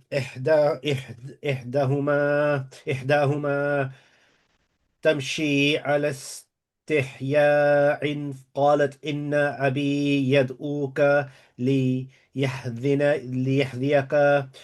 أجرم سقيت لنا. فلما جاءه وقص عليه القصص قال لا تخف نجوت من القوم الظالمين. Shortly afterwards, one of the two maidens approached him, walking shyly, and said, "Behold, my father invites thee, so that he might duly reward thee for thy having watered our flock for us." And as soon as Moses came unto him and told him the story of his life, he said, "Have no fear, thou art now safe from those evil-doing folk." Next translation. Then when one of the women came walking towards him shyly and said, "My father would like to pay you for having watered our flock for us." So when Moses came to him and told him his story, he said, "Don't be afraid, you have escaped from those oppressive people." Okay. So that one did not come in the sign clearly. It is her father.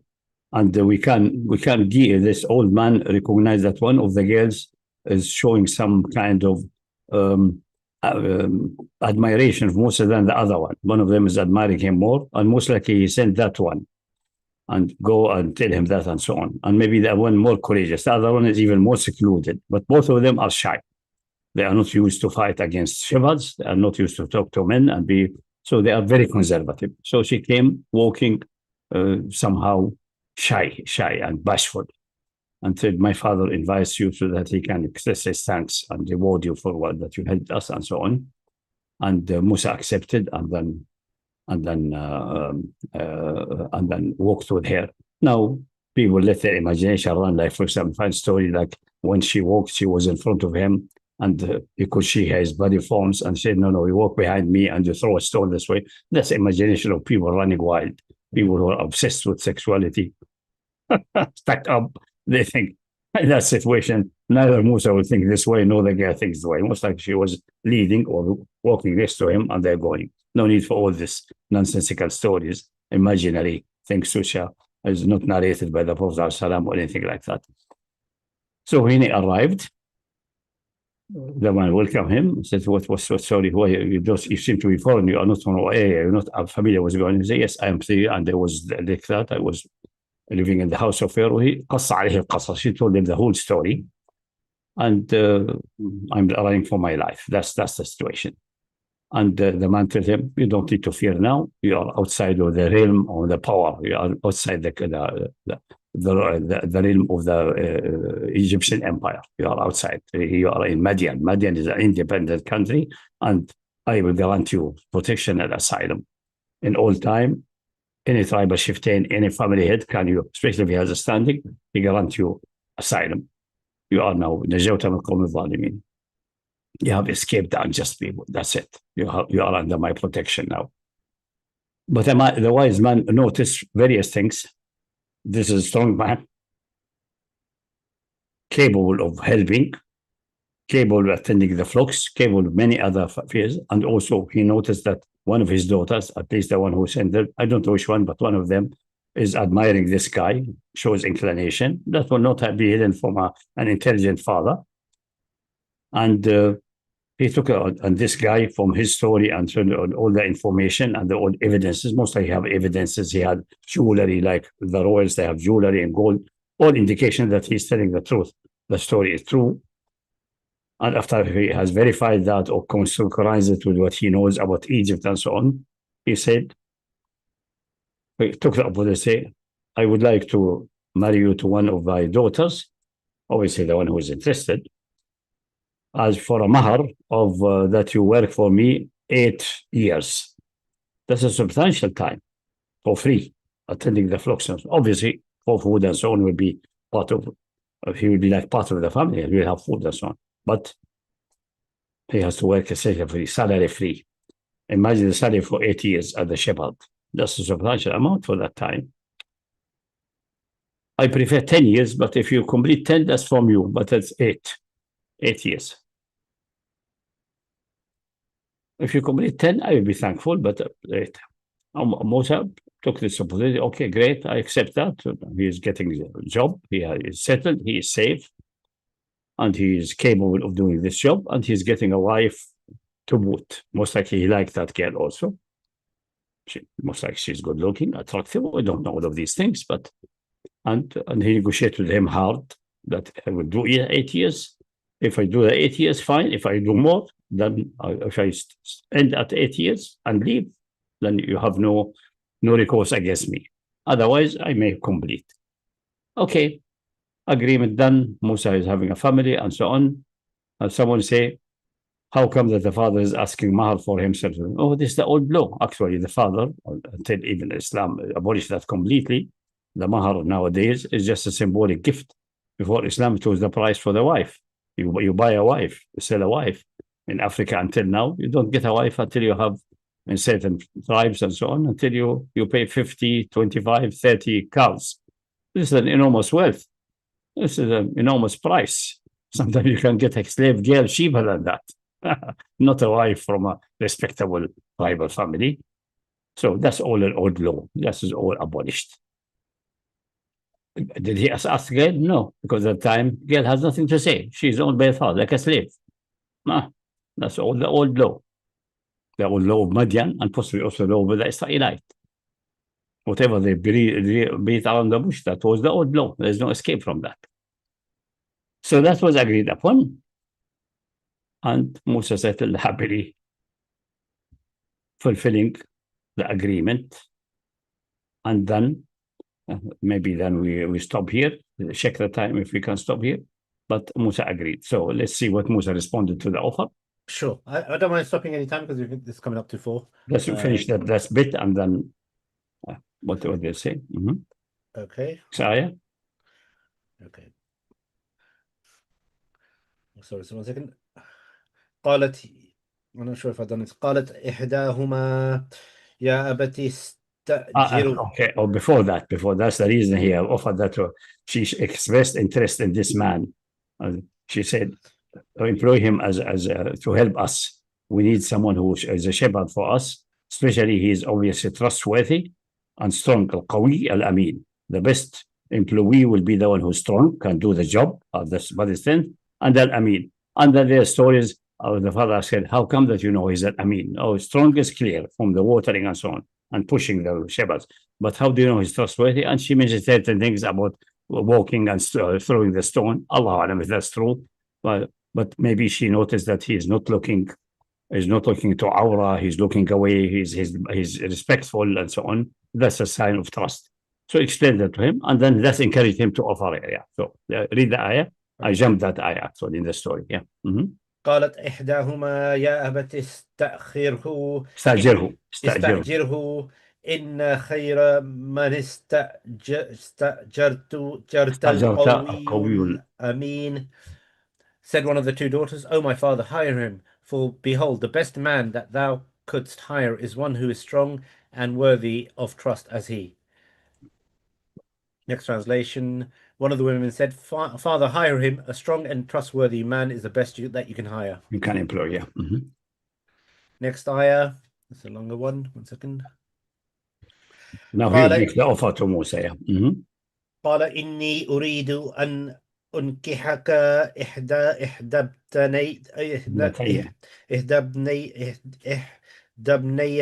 ابنتي هاتين على أن تأجرني 8 حجاج فإن أتممت 10 فمن عندك وما أريد أن أشك عليك ستجدوني إن شاء الله من الصالحين. After some time, the father said, Behold, I am willing to let thee wed one of these 2 daughters of mine on the understanding that you will remain 8 years in my service. And if thou shouldst complete 10 years, that would be an act of grace from thee. For I do not want to impose any hardship on thee. On the contrary, thou will find me, if God so wills, righteous in all my dealings. Next translation. He said, I intend to wed one of my daughters to thee on condition that you serve me for 8 years. But if thou complete 10 years, it will be a grace from thee. But I intend not to place thee under a difficulty. Thou will find me indeed, if Allah wills, one of the righteous. I mentioned that. So it's essentially summarizing a negotiation. There must be a negotiation. And it's clear that Musa cannot pay any mahar. He has no money or anything like that. The only thing he has is his working power. So the father is offering him this girl. The return of that is a transaction at that time.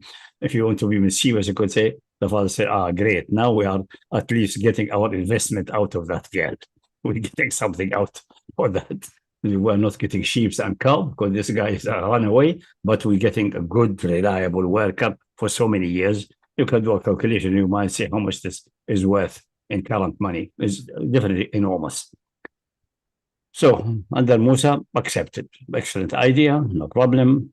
And there's no expectation that the problem in Egypt will be settled in 8 or 10 years or whatever it is. Yeah, carry on. Okay, next ayah. قال موسى. This one's sorry. قال ذلك بيني وبينك أيما الأجلين قضيت فلا أدوان علي والله على ما نقول وكيل. Answered Moses, thus shall it be between me and thee. Whichever of the two terms I fulfill, let there be no ill will against me, and God be witness to all that we say. Next translation. And Moses said, there is a deal, that is a deal between us. Whichever of the two terms I complete, there should be no bad feelings towards me. God may be witness over what we say.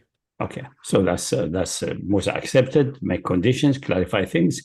It doesn't seem that maybe they relied on the oral agreement. Oral agreement is as binding as written, but at the time maybe it was not obligatory to write. We don't know. That's all secondary. The only one point remaining is that which ajal Musa completed. And the ajal is either 8 or 10. After that, Musa went. We'll stop here, but after that, Musa went back to Egypt.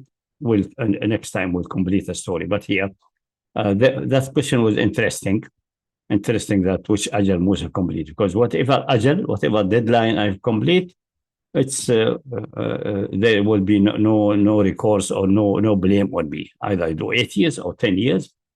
And then there's a narration. I think it's not as good that the Prophet asked Jibreel, he was interested, or some Sahaba asked him, which ajal did Musa do?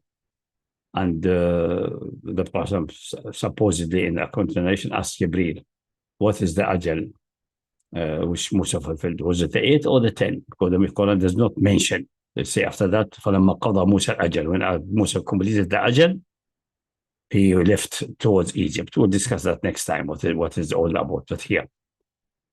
And Jibreel said, I have no idea. How do I know that? I was not present at that time. And then the story showed that Jibreel asked one of a higher angel, one of the throne carrier. And the carrier said, how do I know? I don't know.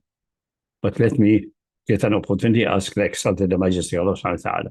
And he asked Allah subhanahu answered to him, the most generous and the most good to it, which is 10 years. So the ajal of Musa, according to this narration, is 10 years.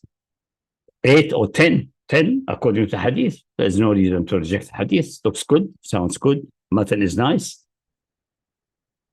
It's definitely not the 40 years mentioned in the Old Testament. So the Old Testament, the 40 there is the obsession of the Jews with 40. They have obsession. And they might get 40. There's not everywhere it's 40 years or 40 days or 40 months or something like that. That's their mental obsession. No, it was 10 years. And this synchronized well with the history as gleaned by synchronizing important dates in time past. So he completed 10 years. In the 10 years, we stop here. At the end of the 10 years, he heard that Pharaoh died, the same one who started the prosecution. So he thought now it may be a possibility that I can get back to Egypt. Matters may have been cooled, and the new Pharaoh may be more lenient and more reasonable, and then we can settle. Because this is his home country. He doesn't know any home country. That's the place he grew. That's his environment. And then he hit the road with his family and kids. And the major event happened. But that's for next time. Well, how many hours we are now? We've just under 2 hours. So 1 hour 55. That's perfect. That's even excessive. So next time, when he hit the road with family, he took his family. As I said, he bought, essentially, according to the old law, she belongs to him. He owns her. He bought her. So he took her with him. She has nothing to do with her family anymore. They sold her out. That's the old law. So that people know the fear, women know the fear of Allah subhanahu wa ta'ala in the final revelation, relieving them from the slavery of time past. Okay. Okay. I think So next Pakistan's time, gone inshallah. backwards. Yeah. I Mhm. think Pakistan's gone backwards. Maybe, yeah, maybe. Yeah. Okay. Okay, we'll open up to question and answers. Preference given to people on Zoom. And also, if you're on the YouTube channel and you're asking questions and they're completely incoherent, I will not be able to ask them Yeah. because they're incoherent. If English isn't your first language and you're expecting me to decipher Google Translate, which is so badly formed, I can't, it's even giving me a headache to try and assemble it. That's on you. Okay. If it's up to you if you want to have this facility. If you are going to be badgering us, if you're going to be badgering us, I will not be responding and other people will miss out. Yeah. We give everyone the opportunity, but if you're going to be patronizing, badgering, I will conspicuously avoid you. Okay. Mhm. All right. So let's just see if there's anyone want to unmute on the Zoom. Raise your hand. Okay. No one there. 1 second. Let me just see if I've got any. See if we have still question remaining from time past. We went through most of the straightforward ones. Mhm. I can't really see anything recent which is decipherable. Give me a second. Let me just. There's been a few that's been put in the channel. Okay. Have you come across in your reading any deliberate alteration in Islamic history by some rulers during the Abbasid era to make things more suitable for kingship? Oh, you don't need to go to Abbasid era. Muawiyah started that already.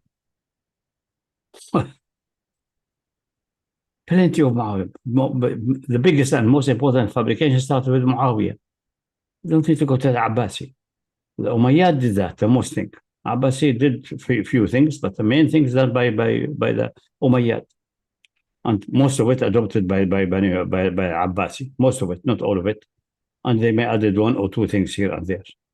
Yeah. Yeah. But for this, the historian has to go back and study history more. We'll do Muawiyah, inshallah. The book will be completed soon, inshallah. For the time being, you can follow the recording of Asil's channel, which is available, recorded. It's in Arabic or Al-Bayt, but you can still ask ChatGPT or another AI to summarize and translate, or even to transcribe and translate and summarize. Yeah, that's all feasible nowadays. Okay, next question. Someone's reading a book called Al-Hidayah for fiqh. Do you have any recommendations for reading any books for fiqh? No, Al-Hidayah is the standard Hanafi book. Standard Hanafi book. Yeah. If you're reading for ibadat and so on, that's fine. Just any fiqh book will do. Most of these are just hair splitting about small things. The main things everyone agree upon. And the hair splitting about other things, it turns out to be, it would be better if you are qualified enough or you can go through, if you're studying salah and zakah and these things, especially salah, that's usually in tahara. Ibn Hazm will be better than that. He's very lenient. He doesn't get stuck with his hair splitting, like lifting the hand and putting on the chest or the belly or the side. He mentioned all of them, say all of them are optional. Maybe the putting it at the side, like the Maliki and the Shia do, and the Abadi, maybe the preferable one because it's the last action of Prophet. But all of them are reported and narrated. No reason to regard one as obligatory and the other not, and so on. That's it. So that's for regular fiqh. If you find something seems outrageous or out of the ordinary, then we can, a specific point, then we can discuss it. Yeah. Are you familiar with Massari Al-Afasy? Yeah, the Quran leader, yeah. Yeah. Has he's apparently done a nasheed against Iran and everyone's attacking him. Are you aware of that happening? Is what he made a nasheed against Iran and calling against Iran, and people are calling him out for being silent during the genocide. You aware of what's been happening? No, I think he made something which is positive to Iran, and then the Salafi and so on attacking him. That's what I think. Because he was previously, he said something. He attacked Iran before, and that's why a lot of people. Yeah, but now he is not, because in the war he's taking there. Whatever it is, we have to be beside Iran against the Zionists and Americans. Okay, I'm not aware of that. The one who asked me this question should scrutinize, go back to his and summarize, and give us a good summary. Okay. And then we asked him what our comment. I said, I don't think he's relevant to a great extent, but the fact that they're doing that is a positive for him and shows that the camp is the camp of the Madkhali and so on is starting to show cracks, because the reality have shown that their masters, Emirat and Al Saud, they are exposed as scumbags completely. There's no escape. Whatever they say is exposed. You're finding, even in the UK, you're finding people, you know, the Emirati money, it's coming through. So even recently, there's a guy, he's a Da'i, Abdurrahman bin Farouk. He's a good Da'i, but having anti-Iran rhetoric now. It's also telling they do it now when the UAE, if anyone is quiet about UAE, we know what these guys are. They're paid. I mean, him in his sense, maybe they follow, they're blindly following their sheikhs. Like, for example, I think they've got close affinity to Abdurrahman Khamis. Yeah, this really Ahmed Khalijami. It's to be expected. These are paid people. These are hopeless cases, and they're burned out. In any intellectual debate, they have retreated. They just have a few blabberies, and the best what some of them more sophisticated will come say, "Oh, Emirat's playing a 5D chess like chatbots." That's the maximum. Bullshit. That's the most sophisticated under them. They have nothing else to say. So that's the most retarded thing I've ever heard. No, it's not what retarded. This is the best what anyone come in defending of them. That's a fair 5D chess, not what you see. It's like breaking into someone's house and that's admitting that what you see is outrageous, but it's not as you see. That's it. So it's only everyone admitting it's outrageous. Now it is exposed completely and burned out. Yeah, this people still can't get over. So, for example, Bolson, I uploaded one of the older videos. Don't worry about him. Yeah, he's burned out. Yeah.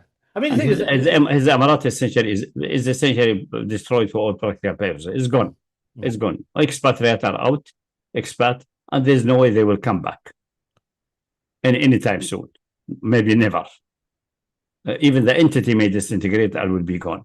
Especially if tomorrow things inflame and war started again, which is very likely now. We'll discuss that later. But then they will not survive that now. It will be then the end of it. It will be smashed out. Sure. Anyway, go back to more important question. Next. Okay, if someone's asked, I've heard you praise Al-Mansur. How do you justify his actions against Banu Umayyah, the slaughtering of the whole clan? Which Mansour? Al-Mansur, the main one, isn't it? I don't know. and his treatment of the Alids, Imam Malik, and the imposition of the Mihna. So the one at the time of Imam Malik. I didn't understand the whole. There's no head or tail. Who is Al-Mansur and what is the position against Abdullah? Khalifa Al-Mansur. When was he again? Al-Mansur has nothing. This is the Abbasi with the revolution against Bani Umayyah under a very obscure, amorphous slogan. And they then usurped the power and became slightly better than Bani Umayyah, but they are also tyrants. So what praising for whom what? Okay, so basically, you just said that it is slightly better than Banu Umayyah. So maybe that's just not praising. Okay, I hope that clarifies the question. In some sense, slightly better than Bani Umayyah. There's tyrants also. There's no shura, no authority of the ummah, and even the amorphous slogan they used, giving bay'ah to the best one of the Ahlul Bayt. Is amorphous. Who is the best one? Which person it is? It's someone majhul. All of it is just amorphous. All it is nonsense. Nothing. But it was enough really to guide the revolution and unseat Bani Umayyah, who in their time for 90 years, roughly 90 years, committed so many crimes and so transgressions, unbelievable. It need really history need to be scrutinized considerably, starting with Muawiyah. So they're slightly better. That's it. So what's President Mansour? I have no idea what these people are talking about. I think people are listening with their own. I don't want to use nasty language, but you are supposed to be listening with your ears, not with your bottom part. It's completely nonsensical. I think sometimes what happens is if people take things out. And if you listen something, a discussion, for example, a video going for like 1 hour or half an hour, and you did not absorb it properly, listen to it once time. If you think it's interesting for you, or say, okay, I don't care about the topic, it's not relevant for me, forget about it. But if you want to make question about it, go several times back and listen to it. You've made, so just as a follow-on, there's obviously a time delay between Zoom and YouTube. You have mentioned, so just following up, you previously mentioned that few caliphs were good in Islamic history. Al-Mansour and Muhammad al-Fatih were two examples. No, I mentioned Umar ibn Abdulaziz. I mentioned Al-Ma'mun, not Al-Mansur. Ma'mun, Okay. the Abbasi. Okay. And Muhammad al-Fatih, maybe, yeah. It's Okay. relatively based on, but someone may come with more information about them and details, which maybe, oh, I have to step back one step and see what's going on there. Yeah. This is history. It's irrelevant. So, Yeah, they're dead you're now. interested, you're interested in this person, go and study their history, and the one praise them, other one against them, and make a PhD or a master thesis about that. I don't mind.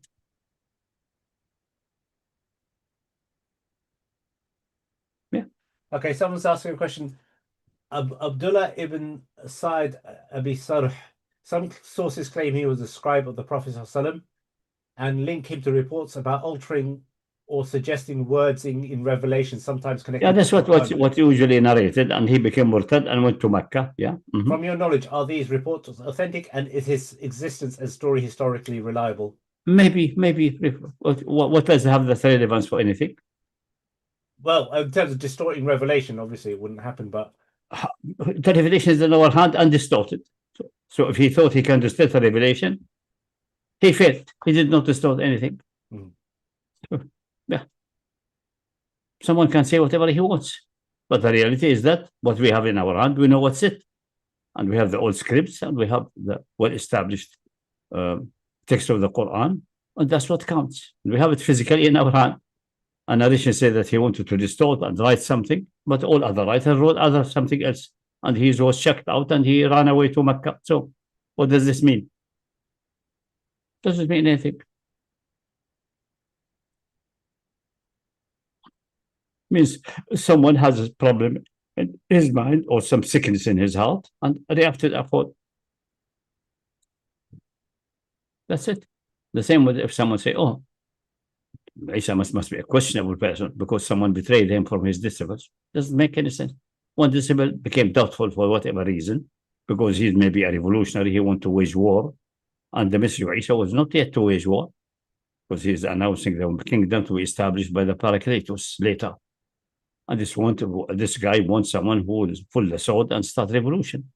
And that's not the message of Isa. So he gave up on him and doubted him. That's fine. What can we do? It will happen. Doesn't mean anything. It doesn't prove that Isa is an imposter, nor he is not an imposter, nor he's divine or not divine. It's only proof that someone was doubting because he has another agenda in his mind. Maybe that's his motivation. Or he lost hope in that for the kingdom to become. And he thought maybe those silver coins from the high priest are better for me. We don't know what's it. It's the third motivation. I have no idea. This can happen. Everywhere can happen. That's an evidence for nothing. No positive, negative. Only that someone in history could not fit in a certain movement. Does not mean that the movement is having fault. Maybe the fault is in him. Maybe the movement having fault. All this has been scrutinized on its own. Yeah? No. Does not mean anything. And it's happening all in Islam, in human history. Okay. When the communists reached power in Russia, there was conflict between a certain wing, Trotsky and so on, and Stalin. Whatever you evaluate who is right and wrong based on philosophy and so on, Stalin was more capable of managing the power and running people around him and enforcing things that he was able to kick Trotsky out. So he won. Does he mean that Trotsky is wrong or Stalin is more right, or what's the history works this way? Maybe both are wrong, because both are atheists. From my point of view, both of them are wrong. They are in the darkness of history. But one went in the dark valley number one, other dark valley number two. And one succeeded in establishing considerable imperial power with a lot of bloodshed, but with considerable industrial capability, which was able to stand in front of Hitler, at least. And the other one became like a runaway and was killed then later, I think, in Mexico. What does this mean? Two wings struggling in history. You can analyze this in various grounds, but does not mean this is more right or more wrong than the other one. Many things depend upon certain. So question is empty of any meaning. Even if it's authentic. I think it's authentic, but it's irrelevant. It's irrelevant. The story. Okay, somebody has a question. I'm not going to read it. I'm going to let them read it out themselves because I can't make sense of it. They want to ask. Okay, let me just check. Okay, there's a person who's put a question. I can't make head or tail of it. If they want, I'm giving them 3 seconds to unmute. I've allowed them to unmute. If they can't unmute, we're going to move on to Palestine update. 1 second, have they? Okay, you unmuted. Fire away. Assalamu alaikum, Professor. Rahmatullah. Yes, I'll just read out my question. There's a nasty phenomena among tribal chiefs currently in the Arab world where in Gulf they're totally castrated and have no independent educated stances except in trivial domestic matters. Again, repeat. So your voice is somehow is not sharp enough and is not loud enough, not clear enough what you started with. What Can you hear me? Hello? Yeah. Yeah, speak a bit louder, yeah? Speak louder, come closer to the microphone and try to separate words so I can understand what you are saying. Yeah, so I want to ask, there's a nasty phenomena among tribal chieftains in the Arab world There's currently. a nasty what? That's nasty what? Phenomena Phenomena, yeah. What's it? among the tribal chieftains in the Arab world. Tribal chieftains in the Arab world. What's the nasty? What is it? Yeah, so they're like totally castrated. They have no independent, educated stances except in trivial domestic matters. For example, in Syria and Iraq, they're known for their mercenary nature and dubious politics of gain and reputation and wealth. Sorry, All I these don't understand anything. Somehow your voice is low and what is the nasty? What is the just focus on it? And then suddenly Syria and Iraq is I'm unable to understand what you are saying. Can you summarize it maybe precisely? What is the nasty behavior in tribal chieftains? Yeah, so in the Gulf, for example. In the Gulf, where? What's the example? Give me a clear example. What they're doing? They have no independent, educated stance on anything. They're like totally.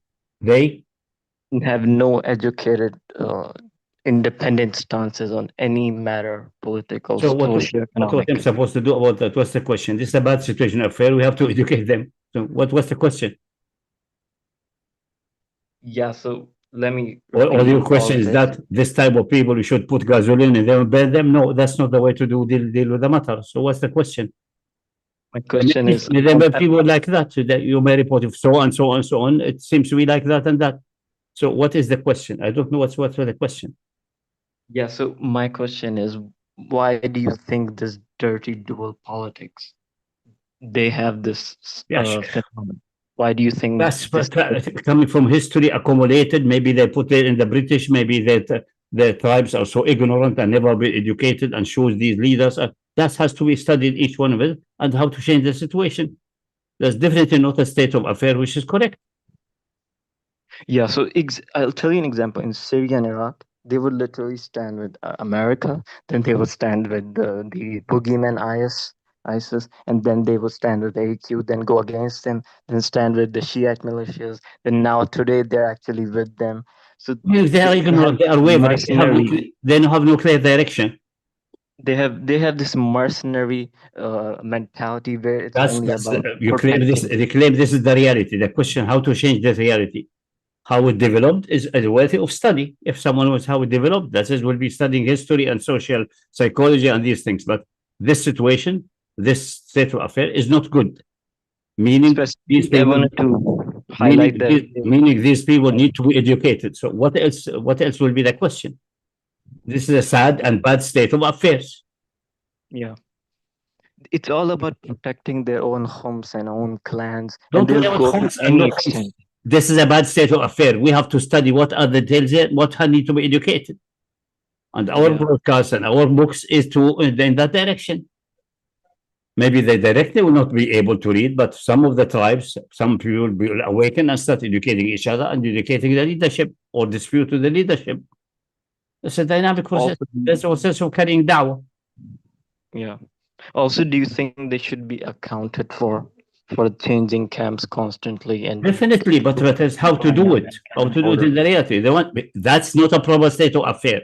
How to change it and how to account for it. If you are asking me, can I put gasoline, then burn them, say no, that's not the Sharia way. So what to do? Of course not. That's not what I'm saying. Just Gonna discuss- Complaining- we don't know what complain- you're you are saying. complaining about a certain bad reality. Okay. Yeah. What is the purpose of the complaint? Just to complain? We know it's bad. Or classify it? Is it halal, haram? No, that's the reality. The people committing sin, maybe they are not committing it, they are completely ignorant. We have to educate it, that's a sin, in a proper structured way. And this is the process. We are indulging in that everywhere. Yeah. That's what we do with Madkhali Aswan. Why you are focusing on tribal chieftains? Madkhali are sometimes I worse than these just tribal wanted to chieftains. simply understand why, for example, the urban population, when there's an uprising, these Of course, guys in certain the historic situation will produce that. Maybe another time you will find in Pakistan, Bangladesh, worse people, and so on. It will shift here and there, but doesn't solve the problem. Mhm. Or do you want us to study history? We are not studying history. There's a reality we want No, to. this is not history. I'm telling you what happened in the last 20 years. Okay, fine. Then see structural things until that's happening and how we can approach these people, or you approach them to change it. I think we're all familiar with what's been happening in history. I think there's no objective really behind your question other than just for the sake of it. If you have a point, get to the point. Otherwise, we're going to move on. What's the point? Do you want me to throw a fatwa that they should be crucified? No, I will not issue such a fatwa. My question was that how this came to be. Because How come it's to not be? I always don't know how it come historically developed this way. It's a sad situation of affair. How to reverse it now? Can I ask you a question? Can I ask you this question? I mean, look, a person is freely able to make thoughts and concepts. A person is freely able to do good or bad actions. Yeah. What a futile question. Do you not see? I can go outside and I can choose to do haram. I can choose to do good. This question, this line of inquiry goes nowhere. Why did the person do that? You'll have to ask them. What a waste of time. Do you not see that you're wasting people's time on such a question? The better question would be, they have this point of view and they rely on this as evidence. Or they have become atheists and this is their argument for becoming atheist.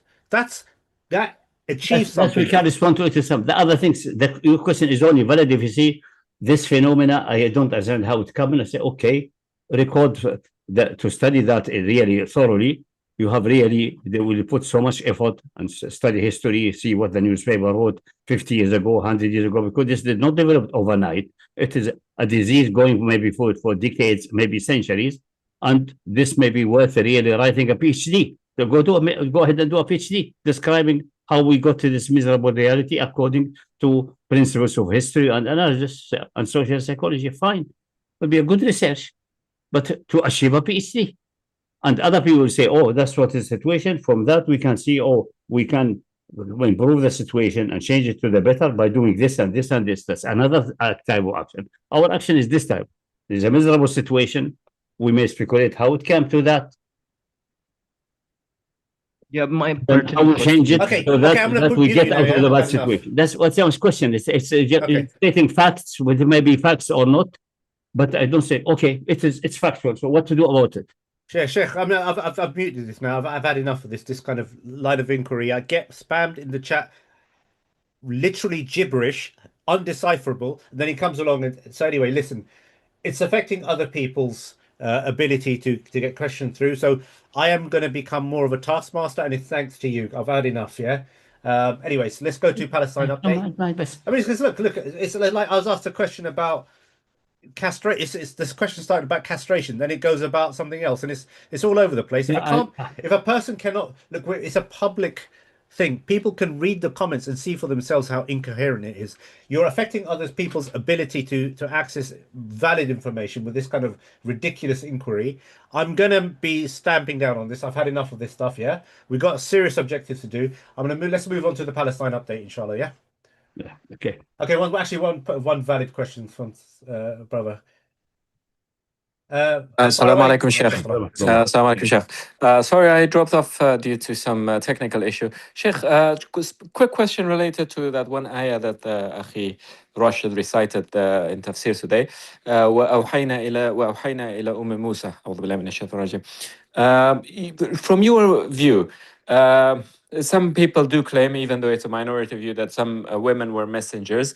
And this is one of the examples that they have used that that's the case. But from your point of view, this is more like an inspiration.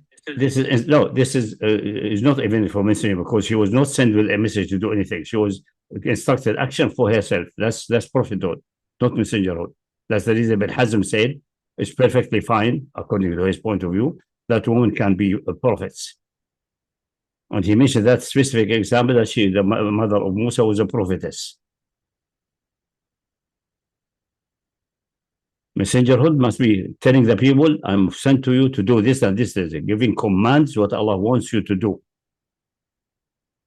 Okay, so this is more or less the same thing that Allah Azza wa Jal talks about, like the bees, how He has inspired them, given them a specific routine. What's the question now? Is the focus, can women be messengers and prophets, or they cannot be?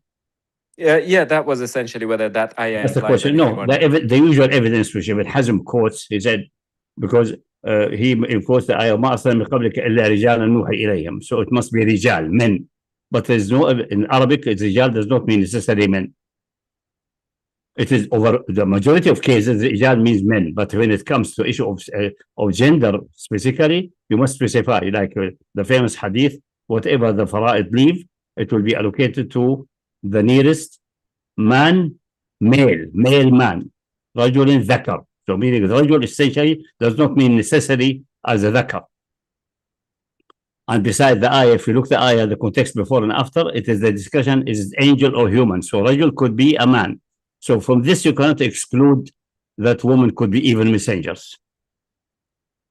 That's number one. Secondly, they usually rely on the hadith, we know this is fabricated. We have finished with that. The work is being completed, inshallah, will be covered soon. So if that's gone, remain only the issue of that messenger. But from history, we know that was at least Deborah in the times of the judge, the time of Prophet Bani Israel, was a messenger. She gave a message and gave instruction and led arms, or ordered a tribe of Sheikh to make an army. So this is a messenger, not only prophethood, this is messengerhood. And there is no reason to believe the whole story is completely fabricated. And there's no woman like that exists in history, completely. There's no good reason to believe that. So it seems to be in history, they have been. So the whole construct is based on an imaginary assumption that rijalan means, like Ibn Hazm assumed, must be male. And this is, a woman cannot become a messenger, but can be very well become a prophet. Jazakallah khairan. And to add further point to yourself, also the ayah which says, A'udhu Minash Shaitanir Rajim, when it says, مَا كَانَ مُحَمَّدٌ أَبَاءُ أَحَدٌ مِّن رِجَالِكُمْ. Now, he was the Abba of adult females, but not of adult males. They all passed away before. Jazakallah khairan. Understood, Sheikh. Yeah, okay.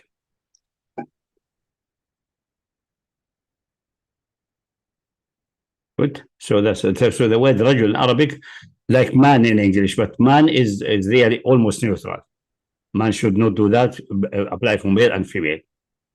Quite almost equal. In Arabic, man will be usually male, really male, but is not excluding female completely. So in a hadith, I said, I hear that from a man, from the Sahabi, from the messenger. The man does not mean necessarily a male man. It could be a woman, but from a person, from a human being. This is rarer in Arabic than English and German. Man is man, male, usually male, but man is not supposed to do that, meaning a human being is not supposed to do that. That's more in English, more common, and in German, but not in Arabic. In Arabic, usually al-insan. We use al-insan instead of rajul, but it could be rajul used in that. And the hadith which is one of the best isnad you can ever find, about what the fara'id, when the fara'id do not consume all the inheritance, and it says clearly, and what the fara'id leave should go to the next of kin, rajul dhakar, mention rajul and dhakar. It must be a male man. So man is not necessarily dhakar, although it's rare, that's not dhakar. So the evidence of Ibn Hazm that the Massari is not persuasive in a sense that exclude that even messengerhood can go to women. It's very rare, yes. And then also if you read the ayah in its context before that, because before that they are complaining that they are receiving angels, not humans. So man here is the opposite of angel. It's not a matter of male or female. It's not a gender issue. It's a species issue. Is it from genus of angels or genus of humans? Yeah, possibly. That's a possible point of view. And usually they invoke the fabricated hadith, which I think we have. It's clear now. It's explored. It's finished. The fabrication of one of the sons of Abu Bakr, and Hasan al-Basri swallowed it and digested it, and because there's no other narration except the one from Hasan al-Basri. لا يفلح قوم ولا أمرهم برئ. And we have the writing is almost complete now, inshallah, because I wanted to make that so watertight, that exacting, that nobody can have any objection. It must be one of the sons of Abu Bakr. And even in which occasion he said that, and what was the motivation for that, and the counter evidence against that. All of it is in the writing, inshallah. So that's all of they rely upon, and none of them is really persuasive to copy in that sense. The one, the ayah of Massari rijalan, because the ayah before talks about they're complaining that they're angel, and then the ayah said, no, we have been sending humans, or mostly men, yes, humans, and if you don't know, ask the people of dhikr, people of previous revelation. No. So they have enough records about prophets. If we apply that for the females, which ask the previous revelation, we find in the book of Judges, the prophetess, they call it prophetess because they don't have a distinguishable messenger and Bani Israel, Deborah, and she got a message to a tribe of Shiftain and formed an army or so. That's a messenger action. It's not a prophet action only. And she's a prophetess without any doubt. She was one of the judges, but she was sent with a certain message to certain tribe of Shiftain to lead an army. Go to the book of Judges and see the story of Deborah and Barak, I think. It cannot be completely fabricated. There may be some bits here and there fabricated, yes, but completely fabricated ex nihilo is not possible. For many reasons for that. Yeah. So we went to the view of the dhikr. Was there a female ever a messenger? Yes, Deborah at least. But they ran with the hadith is annihilated, finished. So nothing is there except imagination and some kind of gender male dominance ideas in the mind of the Arabs before Islam, which was not completely eliminated from their minds, like some other things which remained after Islam for a long time, like tribalism and so on. And the Prophet mentioned specifically few things of this type. So these aspects of Jahiliyyah are very difficult to forsake, and they will remain in the Ummah for some time. الفخر بالأحساب والطعن في الأنساب والنياحة على الميت والاستسقاء بالنجوم. It's very persistent, very stubborn to exterminate, and history has shown that it's true. And also this male dominance and so on is clearly also very deep in the psychology of the Arabs or Islam, and some traces remain.